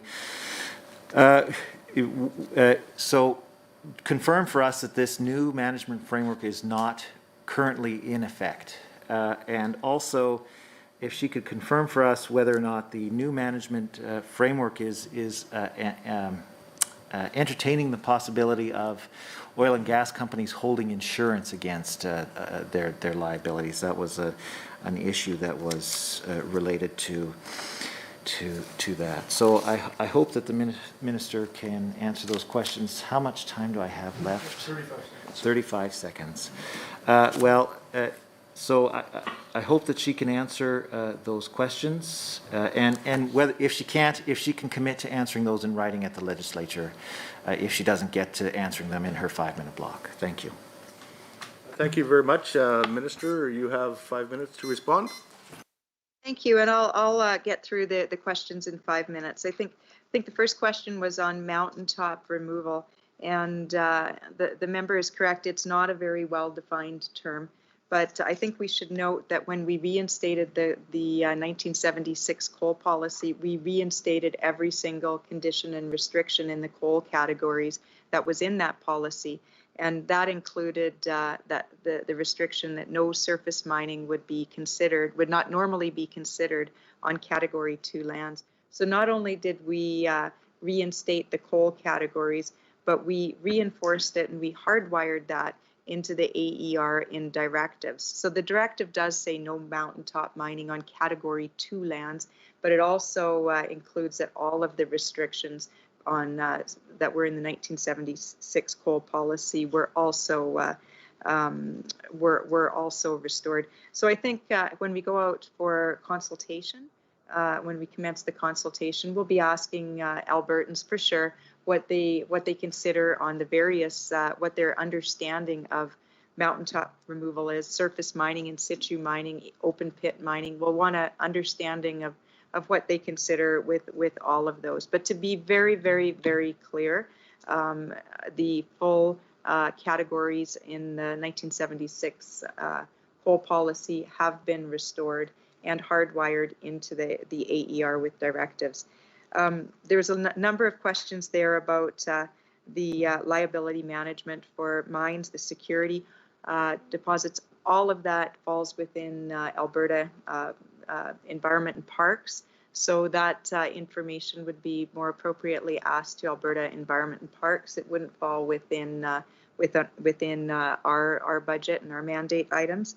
So I encourage the member to ask the Minister of Environment those questions. Regards to the SRP, the Site Rehabilitation Program, and the funding from Ottawa, the $1 billion funding from Ottawa, there was not a condition on for us on any particular matter on our liability management framework. In fact, there was a very clear understanding that that's in Alberta's exclusive jurisdiction under Section 92A of the Constitution, and with our jurisdiction over the management of our natural resources. That was very clearly understood and spelled out. So there were no conditions on the funding. But what there was is a discussion with the federal government in terms of what our liability management framework that we were putting forward was. And in fact, that was written into the funding agreements and part of it. So there was a clear understanding of what we were doing. So with that, I think that answers the question there on timelines.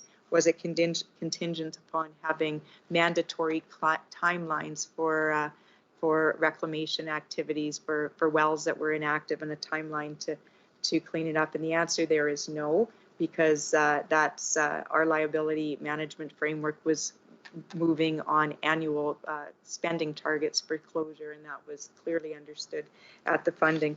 But I would reiterate our gratitude for the $1 billion from the federal government. I think that's been very helpful in getting our service sector back to work, and I was very pleased to do a joint announcement with Minister O'Regan on the Indigenous participation parcel a few weeks ago, that we were rolling out a $100 million tranche for Indigenous participation, and I think that was a very big highlight for me to announce that.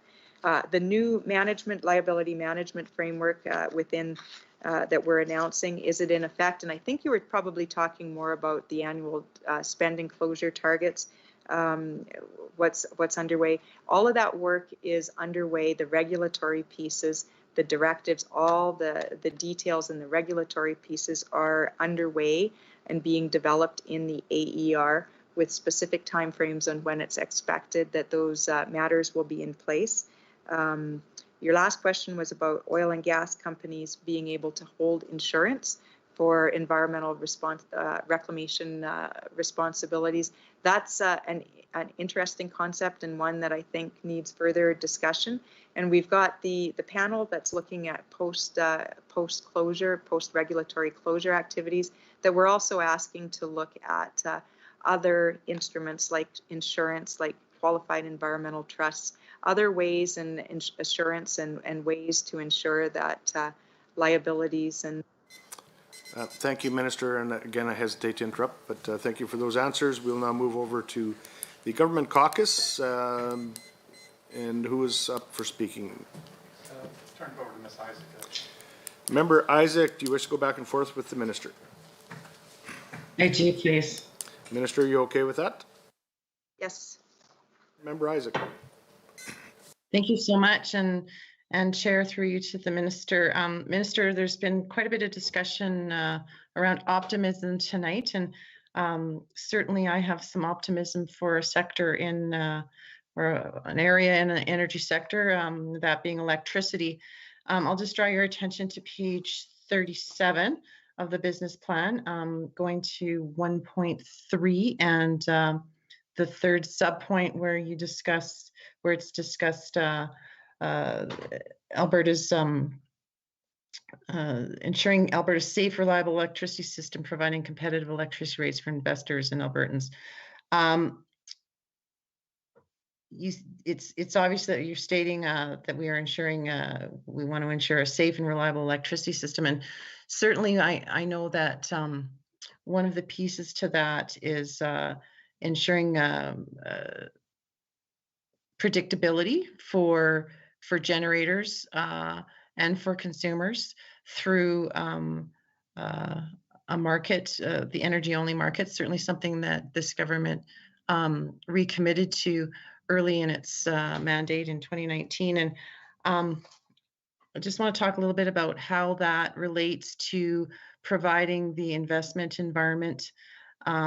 And I guess the question I'm asking you is, how do you know that the energy-only market is supporting investment in Alberta's energy sector?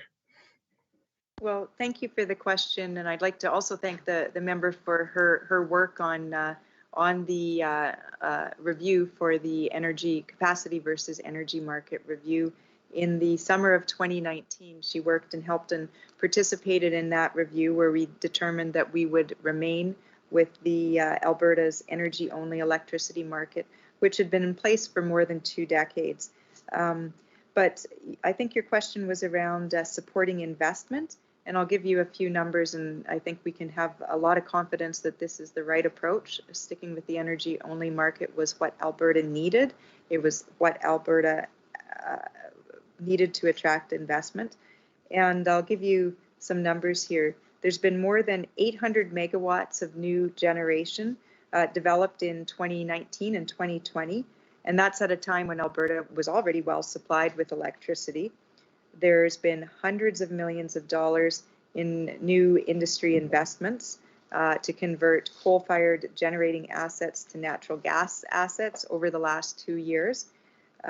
We continue to attract strong investor interest, and that's shown and it's been evidenced in reports from the ISO that are regularly published. And based on the latest long-term adequacy report published just recently in November of 2020, there are over 2,000 megawatts of new generation capacity under construction.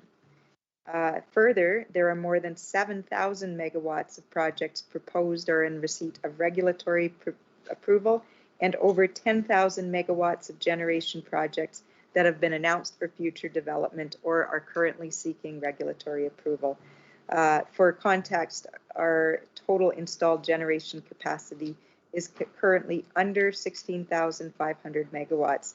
So, while some of these projects may or may not proceed to construction, I think these numbers show the confidence in Alberta, in the electricity sector, and in Alberta's energy-only market. And again, thank you for your participation in that review. Well, thank you, Minister. And I am excited about our electricity sector. One of the conversations that you hear fairly often in the province is around affordability and reliability for electricity for Albertans, for ratepayers, for consumers. I'm just wondering if you can comment on what we're doing as a government to ensure affordability for consumers and job creators. Thank you. And rising electricity costs are always a growing concern in the province, and we're looking for better ways to manage costs for business and consumers. And so our commitment to maintaining the energy-only market, it's a fair, efficient, and openly competitive market, providing a stable regulatory environment, invites investor interest in the supply of electricity in Alberta. And this type of vigorous, fair, and open competition to supply electricity ensures that we get it at the lowest cost to electricity consumers. And that will, in turn, will support provincial economic growth and prosperity. So the benefits of this approach show more than $2 billion worth of generation projects. So we're doing these types of things to ensure, and if you remember in the review, one of the key questions we asked is what type of electricity market will support the cost, keeping costs low for consumers. And by far, we heard from everyone, it was the energy-only market. So that's what we're doing. But in terms of ensuring electricity is affordable to consumers, remember we've got a wide range of fixed contracts available for consumers. We have the utility consumer advocate, and of course during the pandemic we had the utility deferral program. Well, and I'm glad you brought that up. Any energy system, particularly electricity, requires governance and it requires oversight. And I know that we have several mechanisms in place, but perhaps you can just speak a little bit about where we're at with the various agencies and what governance and oversight looks like today in Alberta. Well, sure. This is probably one of the more boring questions we're asked tonight is the governance and oversight. But the policy framework this comes in with the mandate and roles documents of the regulator, and the policy framework in there provides a governance and oversight structure that enables 3 arm's-length electricity agencies to ensure the delivery of electricity to Albertans. The ISO is responsible for the safe, reliable, and economic operation of Alberta interconnected electric system, and it has to promote a competitive electricity market through its rules and conduct. The ISO plans the transmission system, designs the electricity market, and creates the electricity market rules and operates the market. The AUC, the Alberta Utility Commission, is a quasi-judicial agency that regulates the utility sector, as well as the natural gas and electricity markets, to protect the interests of Albertans where competitive market forces do not. The AUC's role is to provide oversight by delivering fair, open, and transparent decisions. And finally, the Market Surveillance Administrator is the market watchdog. It's responsible for surveillance, investigation, and enforcement. Well, I want to really thank you for that, Minister. I didn't want to drag anybody down a rabbit hole there, but I think it's important. Often we hear that the electricity system is complex, and I think it's important for Albertans to hear from the minister. What our various governance agencies are and how they work. I think creating that understanding with Albertans is really important. And so thank you for that. And I'm going to cede the rest of my time actually to MLA Singh. Thank you, thank you, Mr. Chair. Thank you, Minister. If I would like to go back and forth, if it's okay with you, Minister. Sure. In reference to key objective 1.3, what else is government doing to create conditions for future investment in electricity generation? Sure. And I touched upon this a little bit in an earlier question from MLA Isaac, but really here I think probably mentioned the role of government in this, and we need to ensure continued investment so that we can create and maintain a stable and predictable political and regulatory environment. We have to do that to attract investment. So if we go back to when we first became government in 2019, our first step in the electricity file was to cancel the then pending movement towards a capacity market in favor of retaining the existing energy-only market. So after canceling the capacity market, at that time we directed the Alberta and we directed the ISO to review whether there were any concerns with the market power and market power mitigations in the market, and whether we needed any changes to the pricing parameters. And following those reviews, sorry, hesitate to interrupt again, Minister. We will now move on to the official opposition. I believe Member Ganley, would you like to Yes, go back thank and you. forth with the Minister? Well, hope springs eternal. Minister, I think you know the answer. The answer is no. go ahead. Member Ganley, you have 5 minutes. Thank you very much, Mr. Chair. So I'll begin by circling back to where we began and talking about the Keystone XL project. So as we discussed previously, last year the Auditor General insisted that the government properly account for the cost of Keystone XL in fiscal 2020. So at that time, they had insisted that the government make changes to include that in the booking, and the government did that. Once again, this year, we see that the government has chosen not to book those costs anywhere, merely to account for them sort of randomly on a page. So what we're looking for is whether you sought advice from the Auditor General before you made that choice not to book, and could you possibly table any correspondence between the ministry and the Auditor General on his advice on how to book these costs appropriately and how to account for them. Next, on page 57 of TransCanada's annual report, it indicates that on January 4th, 2020, they, quote, executed a US $4.1 billion project level credit facility that is fully guaranteed by the government of Alberta and non-recourse to us, and further that cash draws were made on January 8th. Minister, how much of that has been spent to date?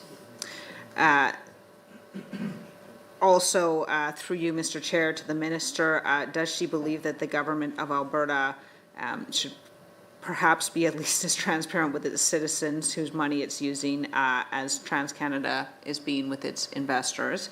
And in addition, I will ask one more time, because apparently I too am optimistic today, although not about certain things. I will ask one more time if the minister would provide an additional sort of accounting of what potential future liabilities exist with respect to that project. Mr. Chair, as we discussed earlier, and I think we have canvassed the War Room and its budget at excessive length. We have canvassed the sort of other industry advocacy that falls under that line. I continue to take the position, Mr. Chair, that given that it's in the budget and what we are here today to discuss is the budget, that it is the minister's responsibility to provide an accounting to Albertans of how that money is being spent. She has chosen not to do that. So as such, I have an amendment to move. Member, can we get the original copy to the? Yes. Oops.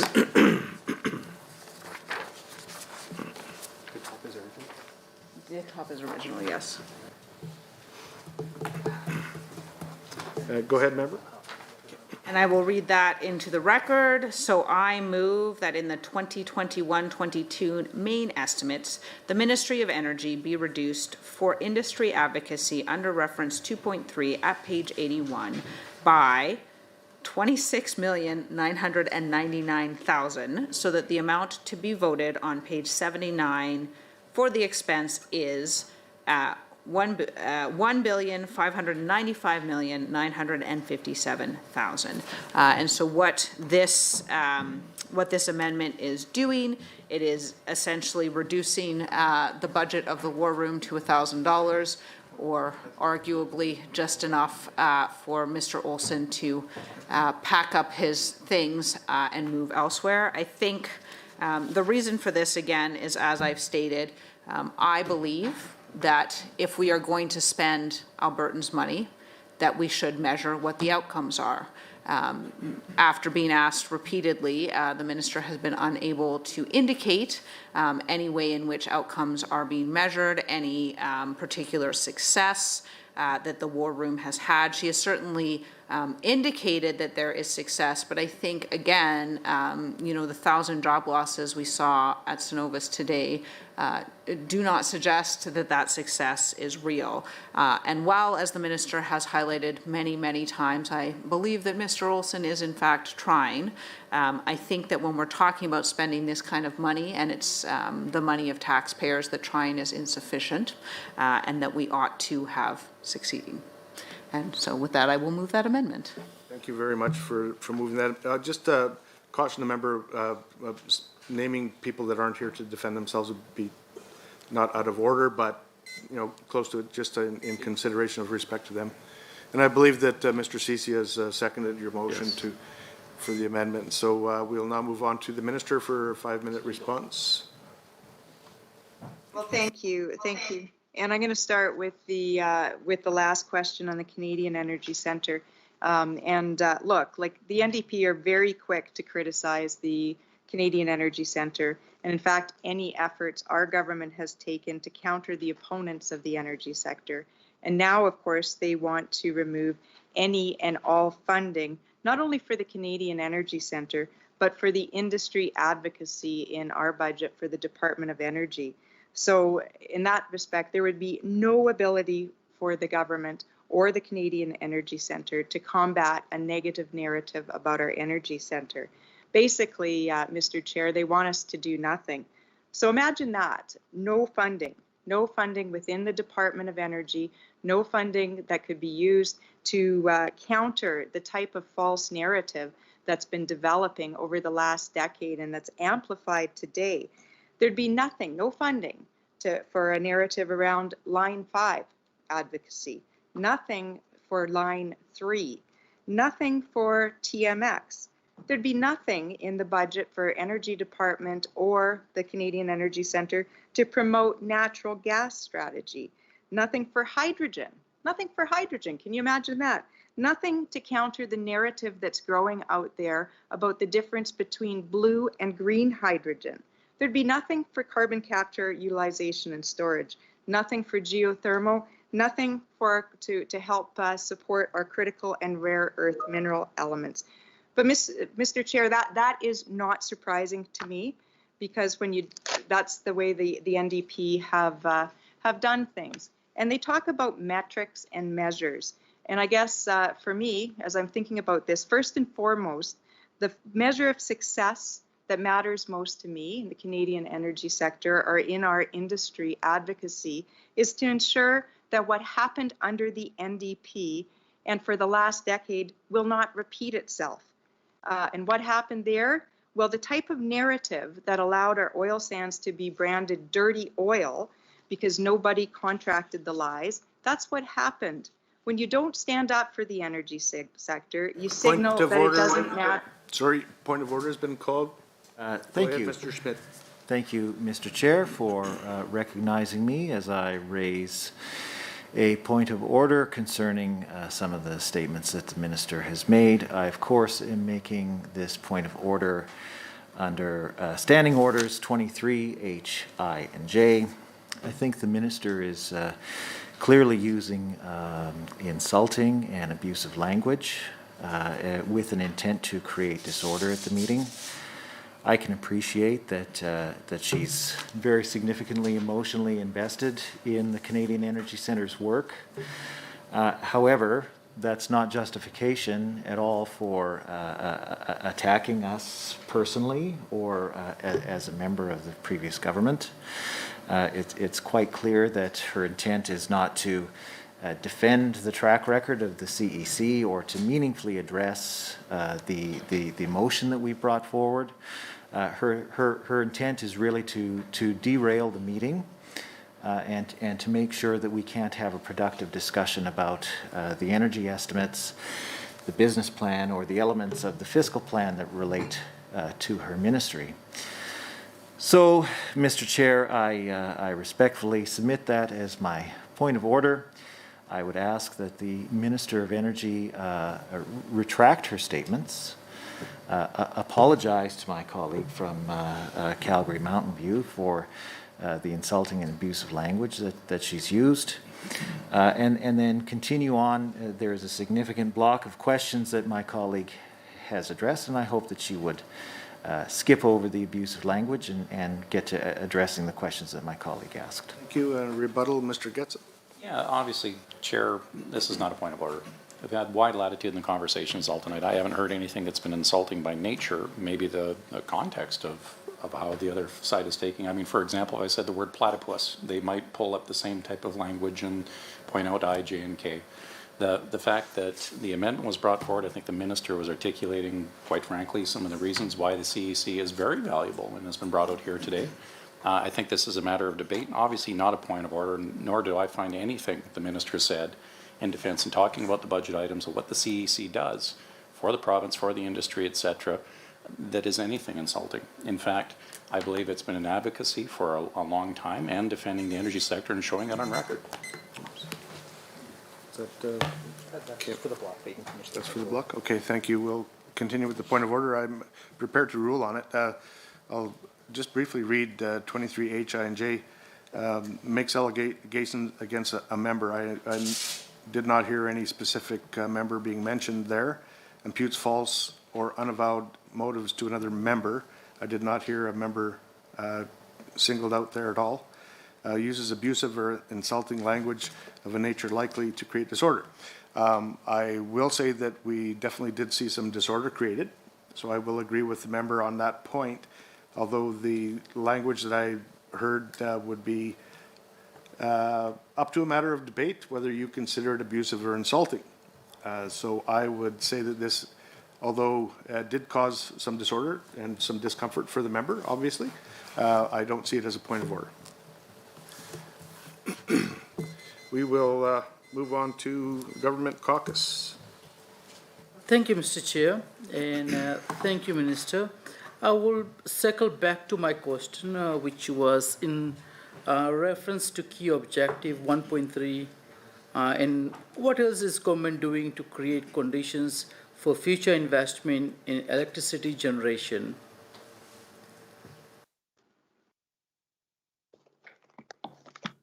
Well, thank you. And I think one of the things that's most important for our government and to enable electricity investment is to create a stable and predictable political and regulatory environment that can attract investment, that can give the investors enough certainty and predictability that when they invest money, they can see a project through to completion and development in a predictable period of time. So our first step was in 2019 in canceling the pending capacity market and sticking with an energy-only market. And I think that's one of the things that we have done to make sure that we have a predictable environment, a stable environment to attract electricity investment. And as I had mentioned in questions from Member Isaac, that that there's been significant investment in this province as a result of sticking with the energy-only market. But I would also note in there that we are taking steps to reduce red tape, to ensure there's regulatory efficiency, to improve performance within the AUC and all of our regulators. Answering in reference to key objective 1.3, what renewable generation options does Alberta have, and how do they support a safe, reliable, and affordable electricity system? Well, thank you. And electricity, renewable electricity is an area I'm very interested in. Surprising to some, it's an area that I did work on in my previous private sector experience working on wind and wind projects primarily. But what our government is absolutely welcoming, market-driven renewables like wind and solar and hydro, geothermal, biomass. We're welcoming those forms of energy that can compete with other forms of power production. And again, our decision to retain an energy-only market for electricity is a deliberate part of a market-driven approach to renewables, and it's working.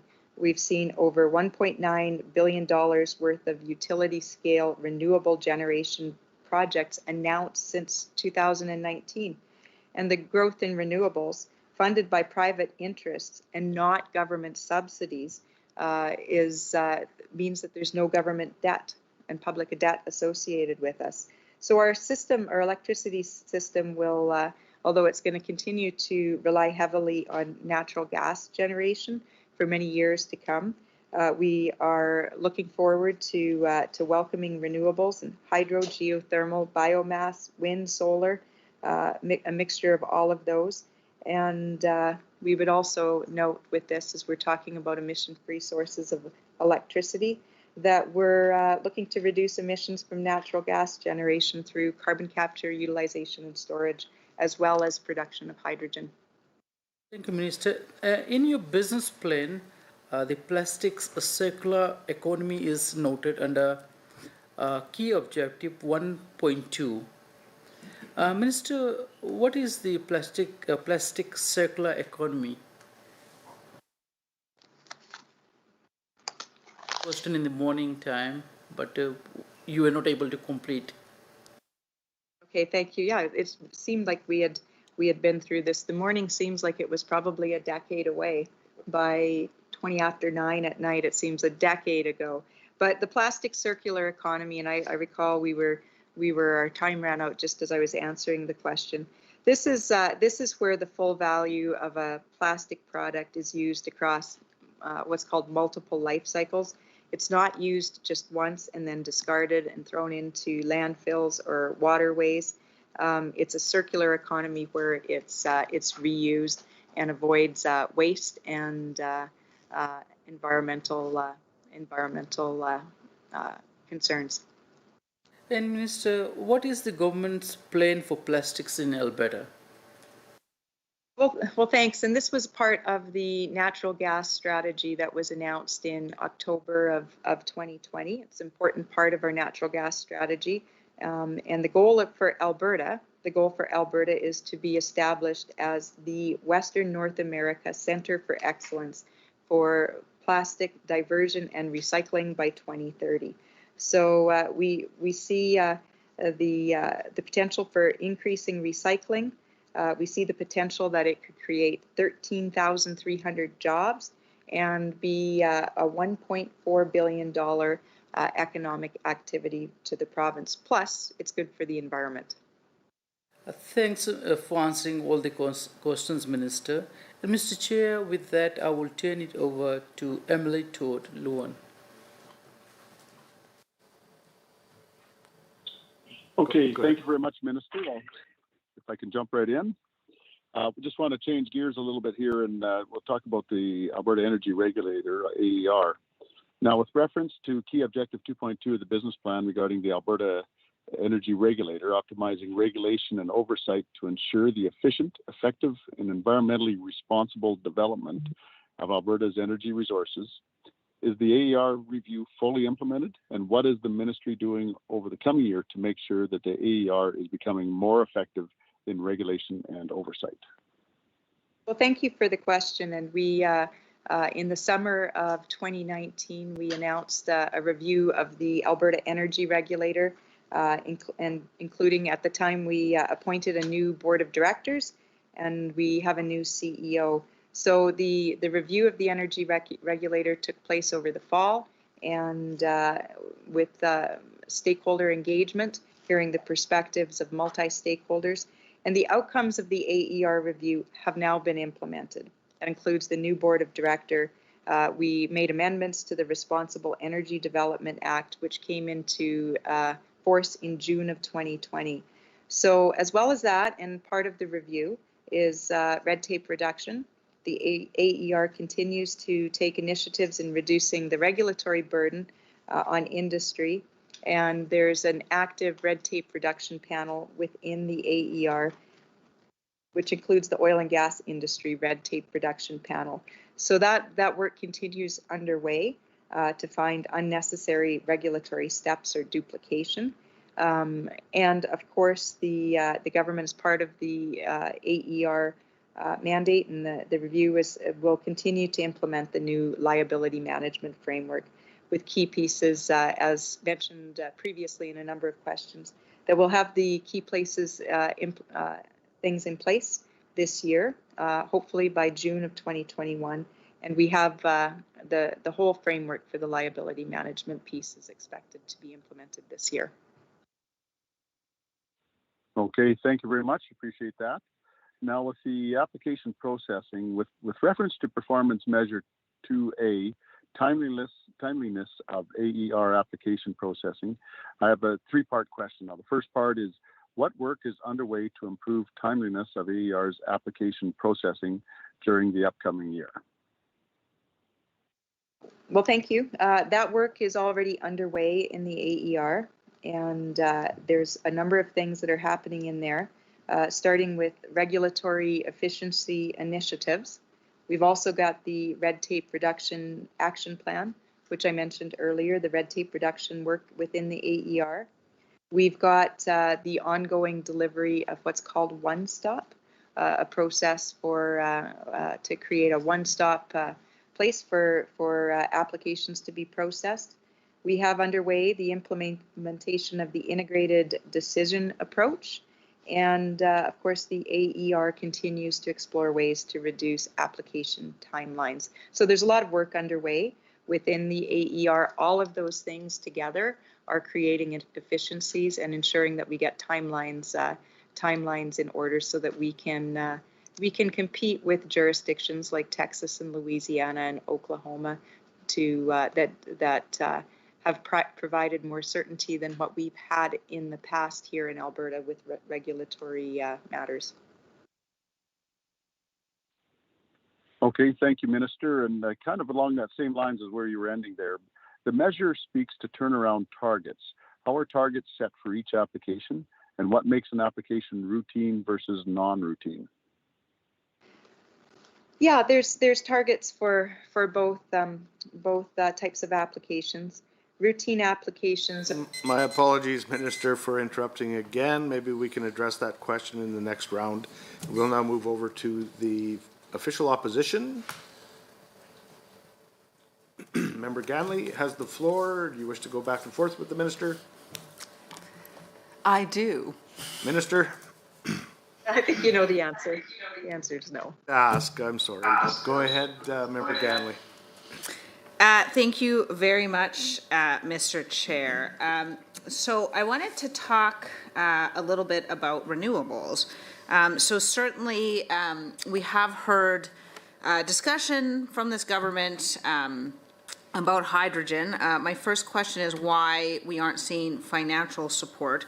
My follow-up is actually the minister had indicated in response in her response to my amendment that money to support the development of a hydrogen strategy is actually under industry advocacy. So I'm just curious why it would be there, how much of that money is devoted to hydrogen, and what precisely the program looks like. I ask that because initially it appeared to be a strategy to develop a strategy. So if in fact there is money to specifically support the development of hydrogen in that line, I'd be interested to know what it is. The next question I have is about the government's mineral strategy. So that's under 5.3 on page 81. And I'm just wondering if you could break down that mineral strategy. I understand it includes geothermal. I'm hoping that the minister will be able to speak to how much of that is dedicated to geothermal. I'm also wondering if any of that money, or if there are any regulatory steps that will be taken to create incentives for companies who own the mineral rights to deal with geothermal companies. Certainly what we've been hearing from geothermal companies is that one of the barriers for them is that there's no financial incentive because there's no sort of developed plan in terms of companies that own the other mineral rights, and the geothermal, of course, under the Act, follow those other mineral rights to deal with the geothermal company so they can start extracting. So I'm wondering if there's a plan to deal with that. I also, sorry.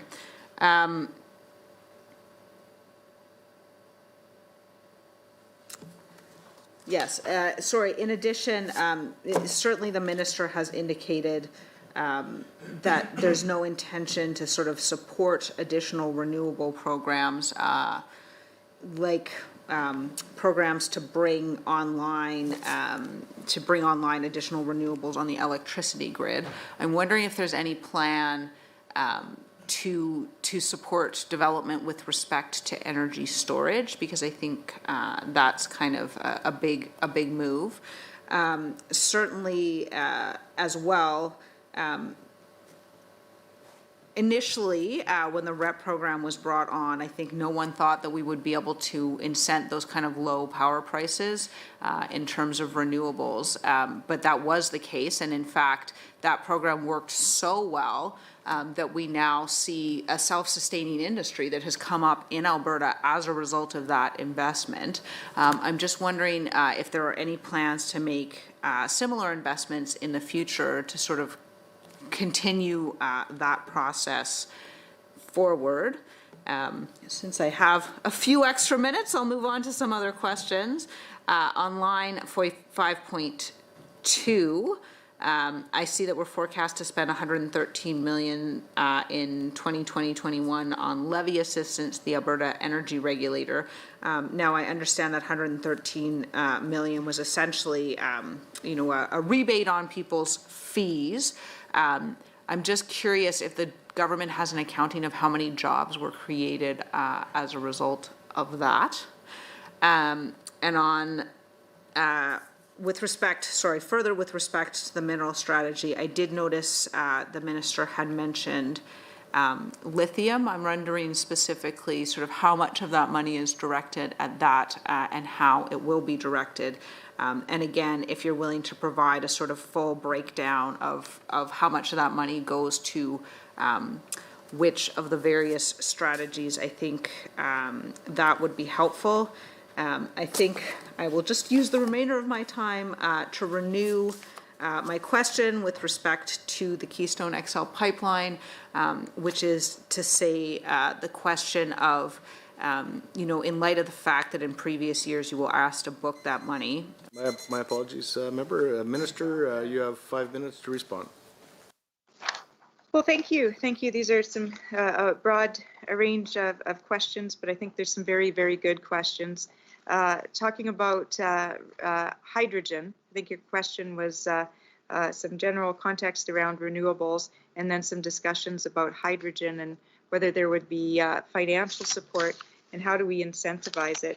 And I would point out that there actually is. Hydrogen would be eligible for the APIP program, the Alberta Petrochemicals Incentive Program, to accelerate investment. So hydrogen qualifies for that, so it would be eligible. And we heard from the industry that it was important, that they needed that type of incentive. Secondly, we're working with the federal government on carbon capture, utilization, and storage, because for hydrogen in Alberta, for blue hydrogen made from natural gas to take the emissions out of it and to make it low emission, zero emission, you need to couple it with carbon capture, utilization, and storage. So that we're working with the government, federal government, to have policies in place that would complement our policies with APIP, plus some of the incentives and money that's available from the TIER program, the Technology Innovations Emissions Fund. So there is funding available. So I would point that out. Hydrogen has huge potential, and we can't afford to miss that opportunity as a province and a country. So we're actually working closely in alignment with the federal government on this to ensure that our roadmap aligns with theirs. And I think we do have funding. I think your second question was on the industry advocacy and how that would relate to funding for hydrogen. Well, what it doesn't, because it relates to funding for hydrogen would be the APIP. But for advocacy, we know and we do see a growing opposition to what's called blue hydrogen. Blue hydrogen because it's made from natural gas, which of course is a fossil fuel. So there's a huge growing movement in the United States and globally, and we're seeing it here in Canada that says green hydrogen is fine, it's made from renewables, but blue hydrogen is bad. So we see a narrative potentially growing, very similar to the dirty oil narrative that started over a decade ago and labeled and branded our oil sands project as dirty. So those are the types of things that we know we need to do advocacy on, because we can't let that narrative get away on it. We can't let people brand our hydrogen, our blue hydrogen, as being dirty, as being not part of the energy solution, as being not part of what the that the world needs for its energy future. We can't let that happen. So that's where it would be relevant, and that was my comments on the industry advocacy budget. When you take that budget entirely away from not only the Canadian Energy Centre, but away from the Department of Energy, we don't have a budget to combat and to counter that narrative that labeled oil sands dirty oil, and that is going after the heart and soul of our hydrogen industry. So the next question was about the mineral strategy, and does it include geothermal? Well, no, geothermal is a separate strategy. What we have in the budget is $25 million for mineral mapping under the mineral strategy, and then we have, I believe it's $3 million for regulatory development for geothermal. So the two are separate. Your question on the geothermal barriers is, do they need financial incentives? We continue to work with the geothermal energy industry with the regulatory pieces, with understanding what they need to move forward to be competitive. So that work isn't complete. We're still finishing the regulatory pieces, and we're still continuing to work with the industry. We know that there's a remarkable potential there to incentivize it. Next question was any intention to support additional renewables. Well, I think we've heard and we've seen that these, and I think to use your words, that these are self-sustaining industries now, thanks to earlier investments. So what we've seen is renewables can compete on their own in the market. They don't need subsidies. They don't need government support. And you're right, some of the... My apologies, Minister, for the interruption. We can hopefully address that later on. We'll now move to the government caucus. I believe Member Isaac was last online. Or no, I'm sorry, Mr. Singh. Oh. Actually, I think it might have been myself. Sorry about that. Just shows I'm really paying attention here. It's been a long day. Go ahead, Mr. Lowen. You were on strike 3 there, so I'll take over. But okay, so intent is to go back and forth with the minister. Yes, please. Minister, you okay with that? Yes. Mr. Lowen. Okay, thank you very much. Appreciate that. So back onto the AER and the application process. as far as the performance measures and timelines, what does this mean for the actual amount of time it takes for applications to be reviewed by AER? And I think when time ran out, we were talking about the difference between routine and non-routine applications. Routine are Go ahead. that just have a baseline review. The non-routine applications are determined they have a higher or undetermined risk, and they require additional review. So for the routine and non-routine processing timelines, there are key performance indicators for the board, and you'll see that in the business plan, that these have key performance indicators. And to note significantly that the AER is meeting the non-routine applications 96.5% of the time, and for routine applications is meeting the target 98.1% of the time. So there's some significant initiatives within the AER that are allowing them to be able to meet those application timelines. And I spoke of some of those matters earlier, some of the things they're doing with one-stop and integrated decision management, with the regulatory efficiency initiatives. All of those things are coming together to ensure that timelines are being met. And also significantly, over 95% of all applications within the AER have seen the timelines reduced by 50%. So that's the kind of thing we need to do, and we need to see if we're going to continue to attract investment to Alberta. When our government came in, we heard that we couldn't, competing with other jurisdictions like Texas, Louisiana, Oklahoma was difficult because of our inefficient regulatory processes and our red tape.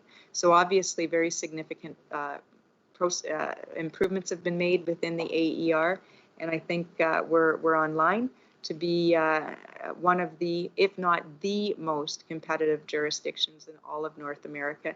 And that's going to be extremely important coming out of the pandemic. And as we recover in prices, price recovery for our oil and gas sector.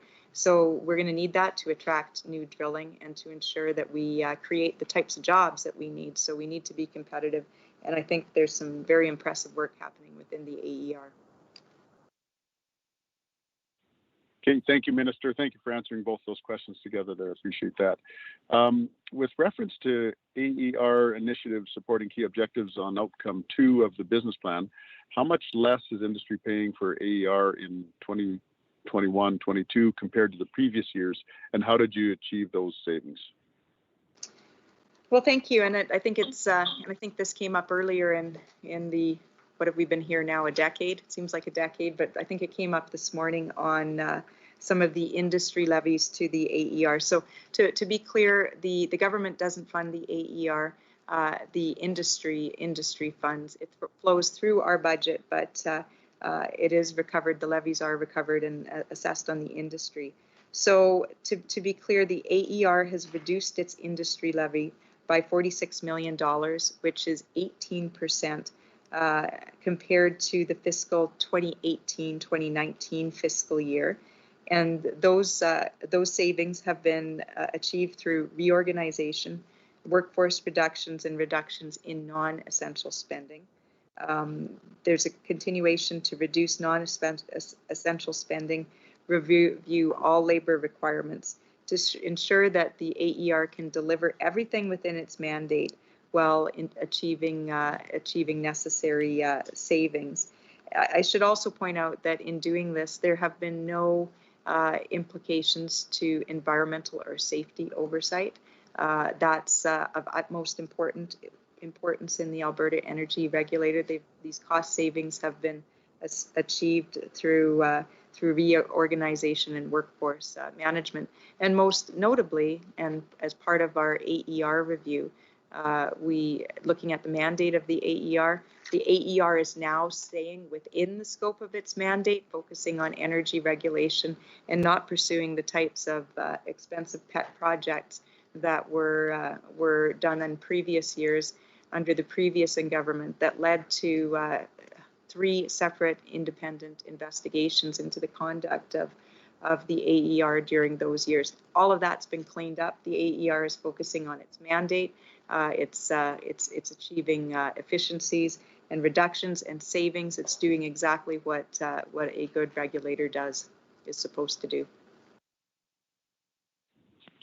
Okay, thank you very much, Minister. I'll cede my time now to MLA Turton. Go ahead, Mr. Turton. Yes. Yes, thank you very much, Mr. Chair. Can I go back and forth with the minister? Yes, you can. Excellent. Well, thank you very much, Minister, for being here tonight. So as you know, for many years, almost 15 years or so, I worked at petrochemical sites all over the Edmonton area, specifically north of Fort Saskatchewan. Good rabbit country up there, but one of the key aspects north of Fort Saskatchewan is the Sturgeon Refinery. And so I guess my question really has to deal with the Alberta Petroleum Marketing Commission. And I guess my main question is in reference to the ministry organizational chart, can you speak to the overall role of the APMC as well as their specific role in relation to crude by rail and the Sturgeon Refinery? Well, thank you. The APMC is the commercial arm of the government with respect to the energy sector.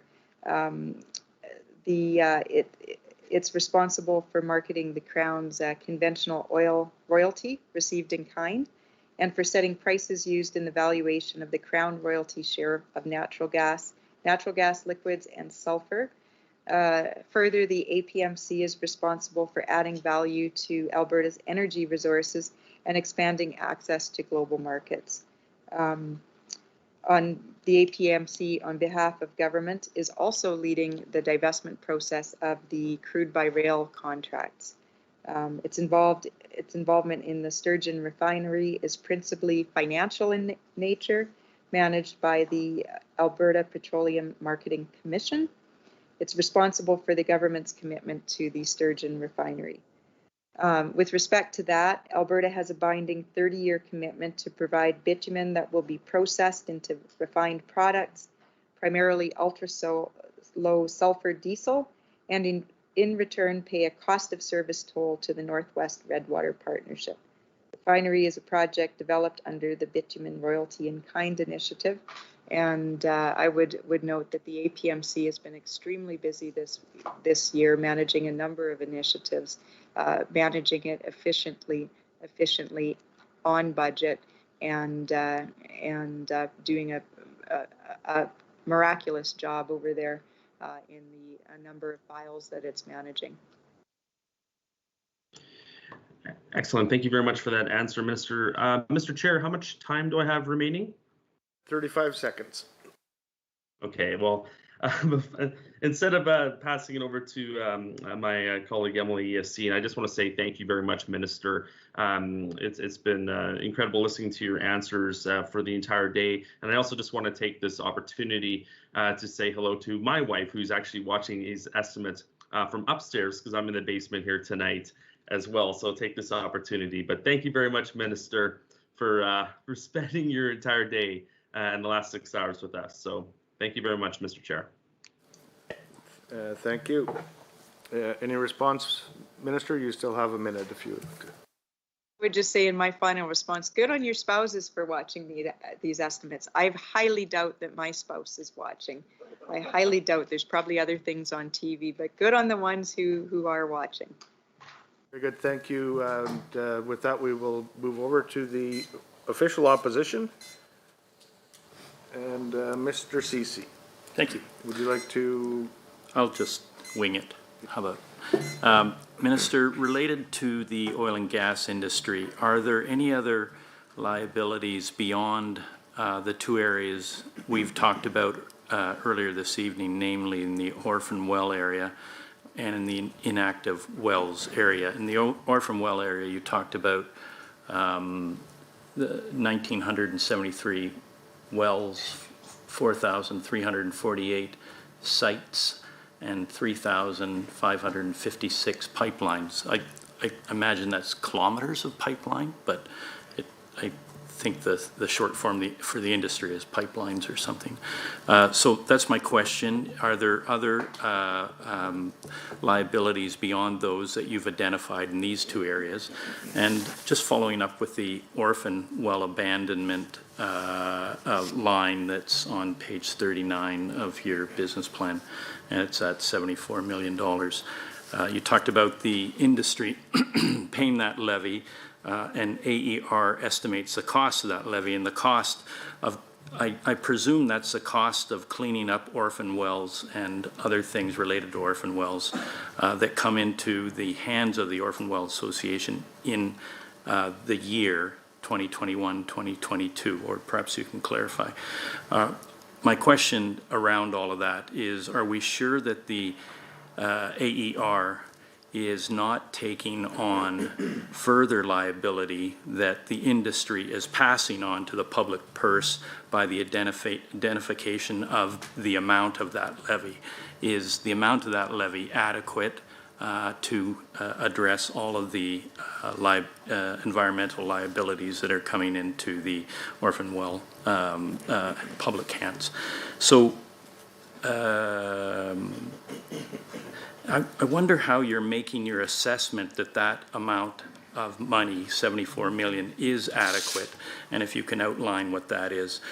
With respect to inactive wells owned by licensees, of which today you're saying there are 97,000, how do we know that those inactive wells are going to be properly cleaned up? What assessment are you making that that's going to happen? And I think it may get back to this work that the panels are doing with regard to post-closure sites, or the 5-year spend targets, or the liability management systems, of which you seem to have 3 panels working on different aspects of those things. When will those be completed is another question I have, because there's a great deal of work that's being undertaken and industry and AER are responsible for, but I haven't heard when that is going to be delivered and implemented.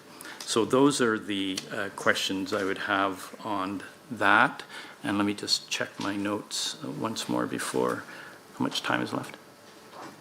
1 minute, 45 seconds. 1 minute, 45? Okay. I'll just go back and look at my notes again. Yeah, so just on those advice panels that I think you were identifying, one's on liability management system. Who's going to be making up those panels? When are they going to be delivering their advice to government? On the 5-year spend targets, you said AER is working with industry on this at this time.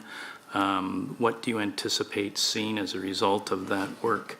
And post-closure sites, where there is environmental liability, but nobody's the owner of, and it's not in the orphan well basket, it is still there and needs to be addressed. How much money does potentially that put Albertans on the hook for to clean up in over time? That'd be my questions.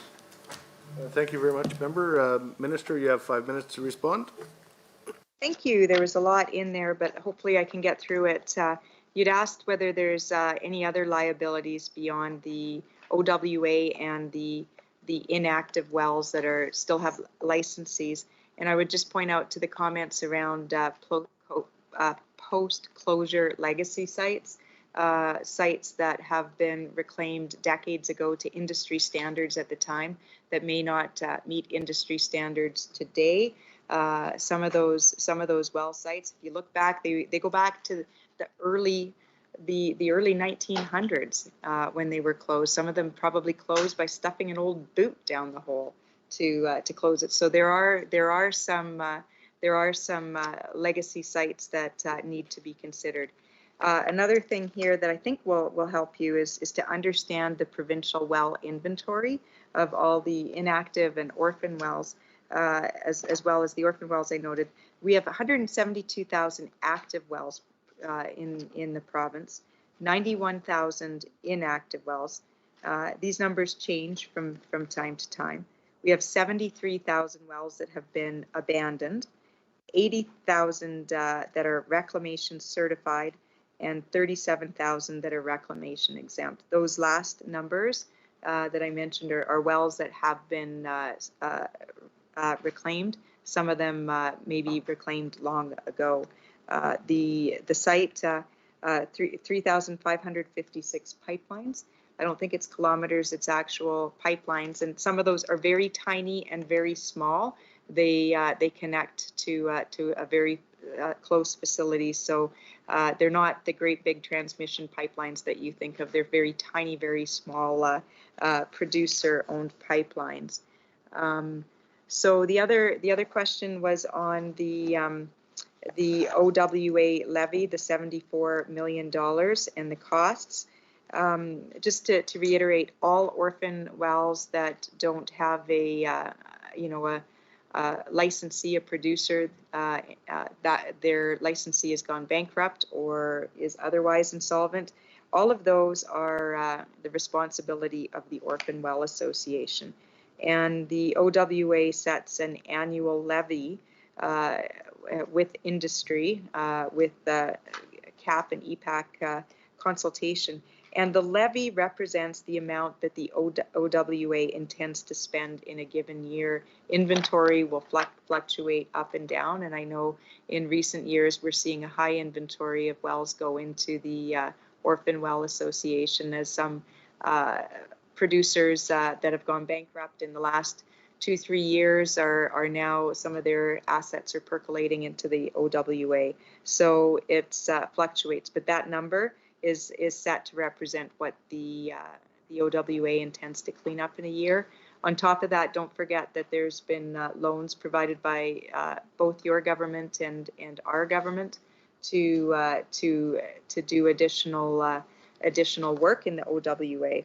So I guess in long and short of it, the OWA builds an orderly strategy to effectively do all the abandonment work and reclamation. Not everything is completed in one year, but it's in sync with what they think they can get done.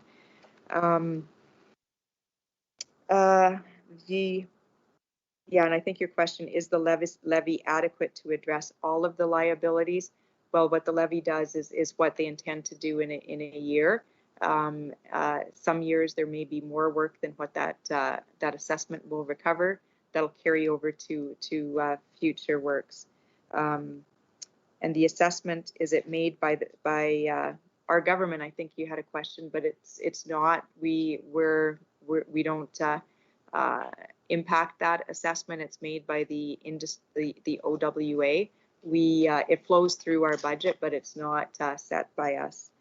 And you asked finally on the liability management framework, the work of the panel on post-closure legacy and the 5-year spend when we anticipate having that in place. All that work is underway in the AER.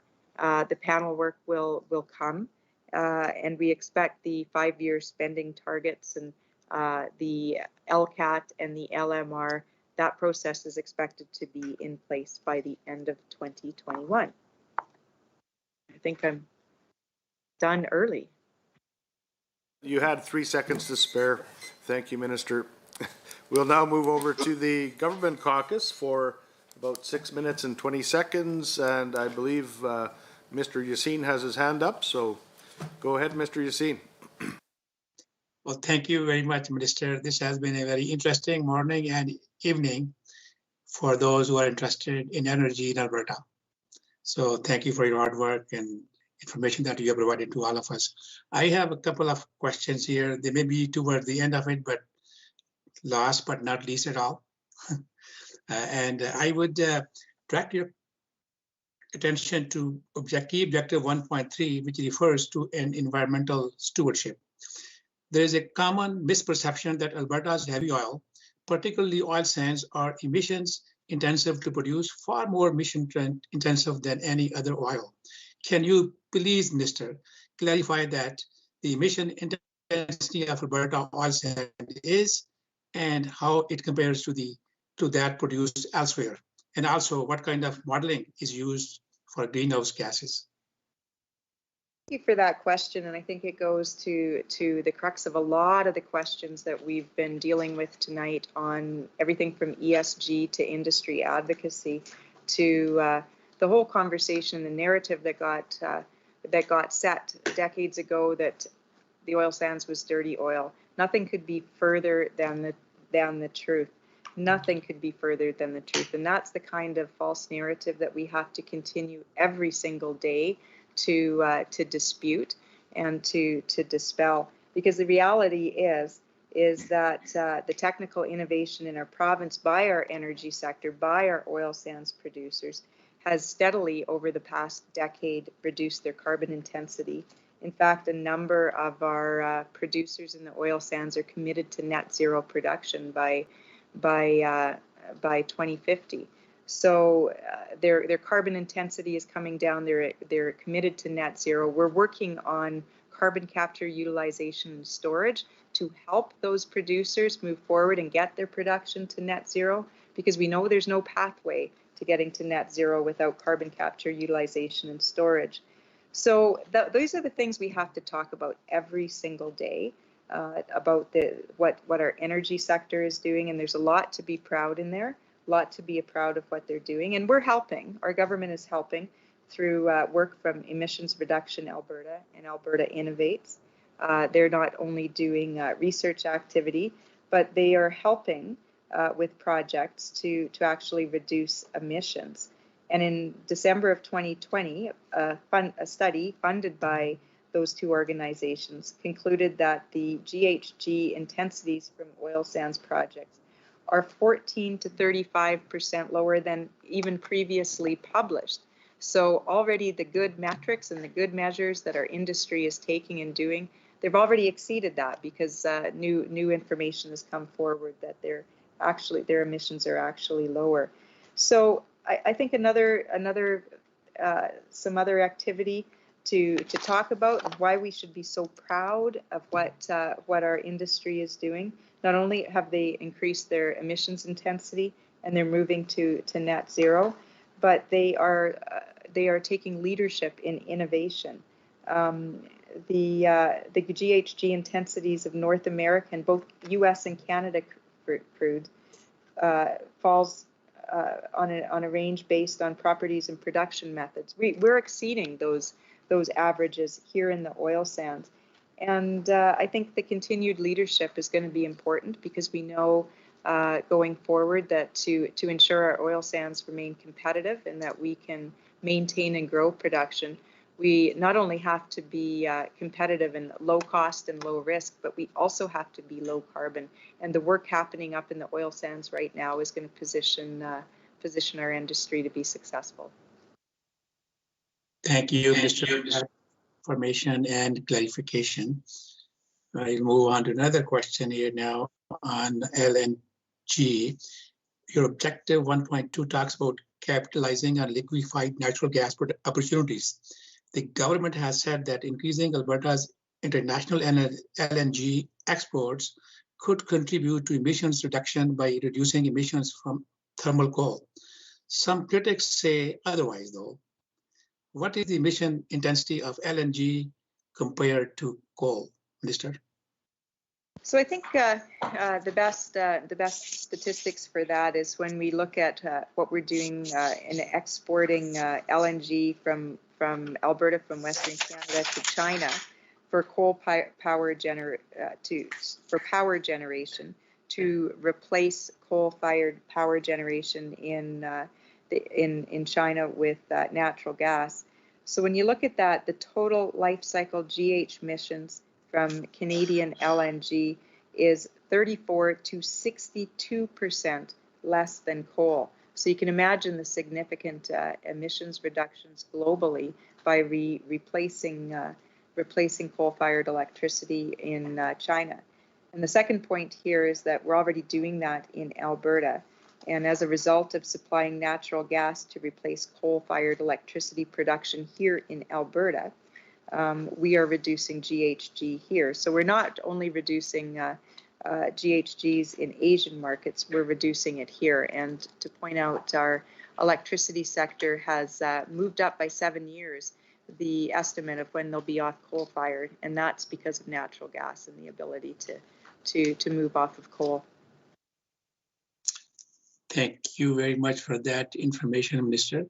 And if we go over to objective 2.2. My apologies, Mr. Yassin, and thank you everyone for your indulgence. It's been quite a day. We've actually had references to rabbits and Bigfoot and even the lowly platypus. So, but I must advise the committee that the time allotted for consideration of the ministry's estimates has concluded. This also concludes the consideration of the 2021-2022 main estimates by the Standing Committee on Resource Stewardship. So I thank you all for your indulgence. Please remember to take your drinks and any other items with you as you leave. Thank you, everyone. This meeting is adjourned.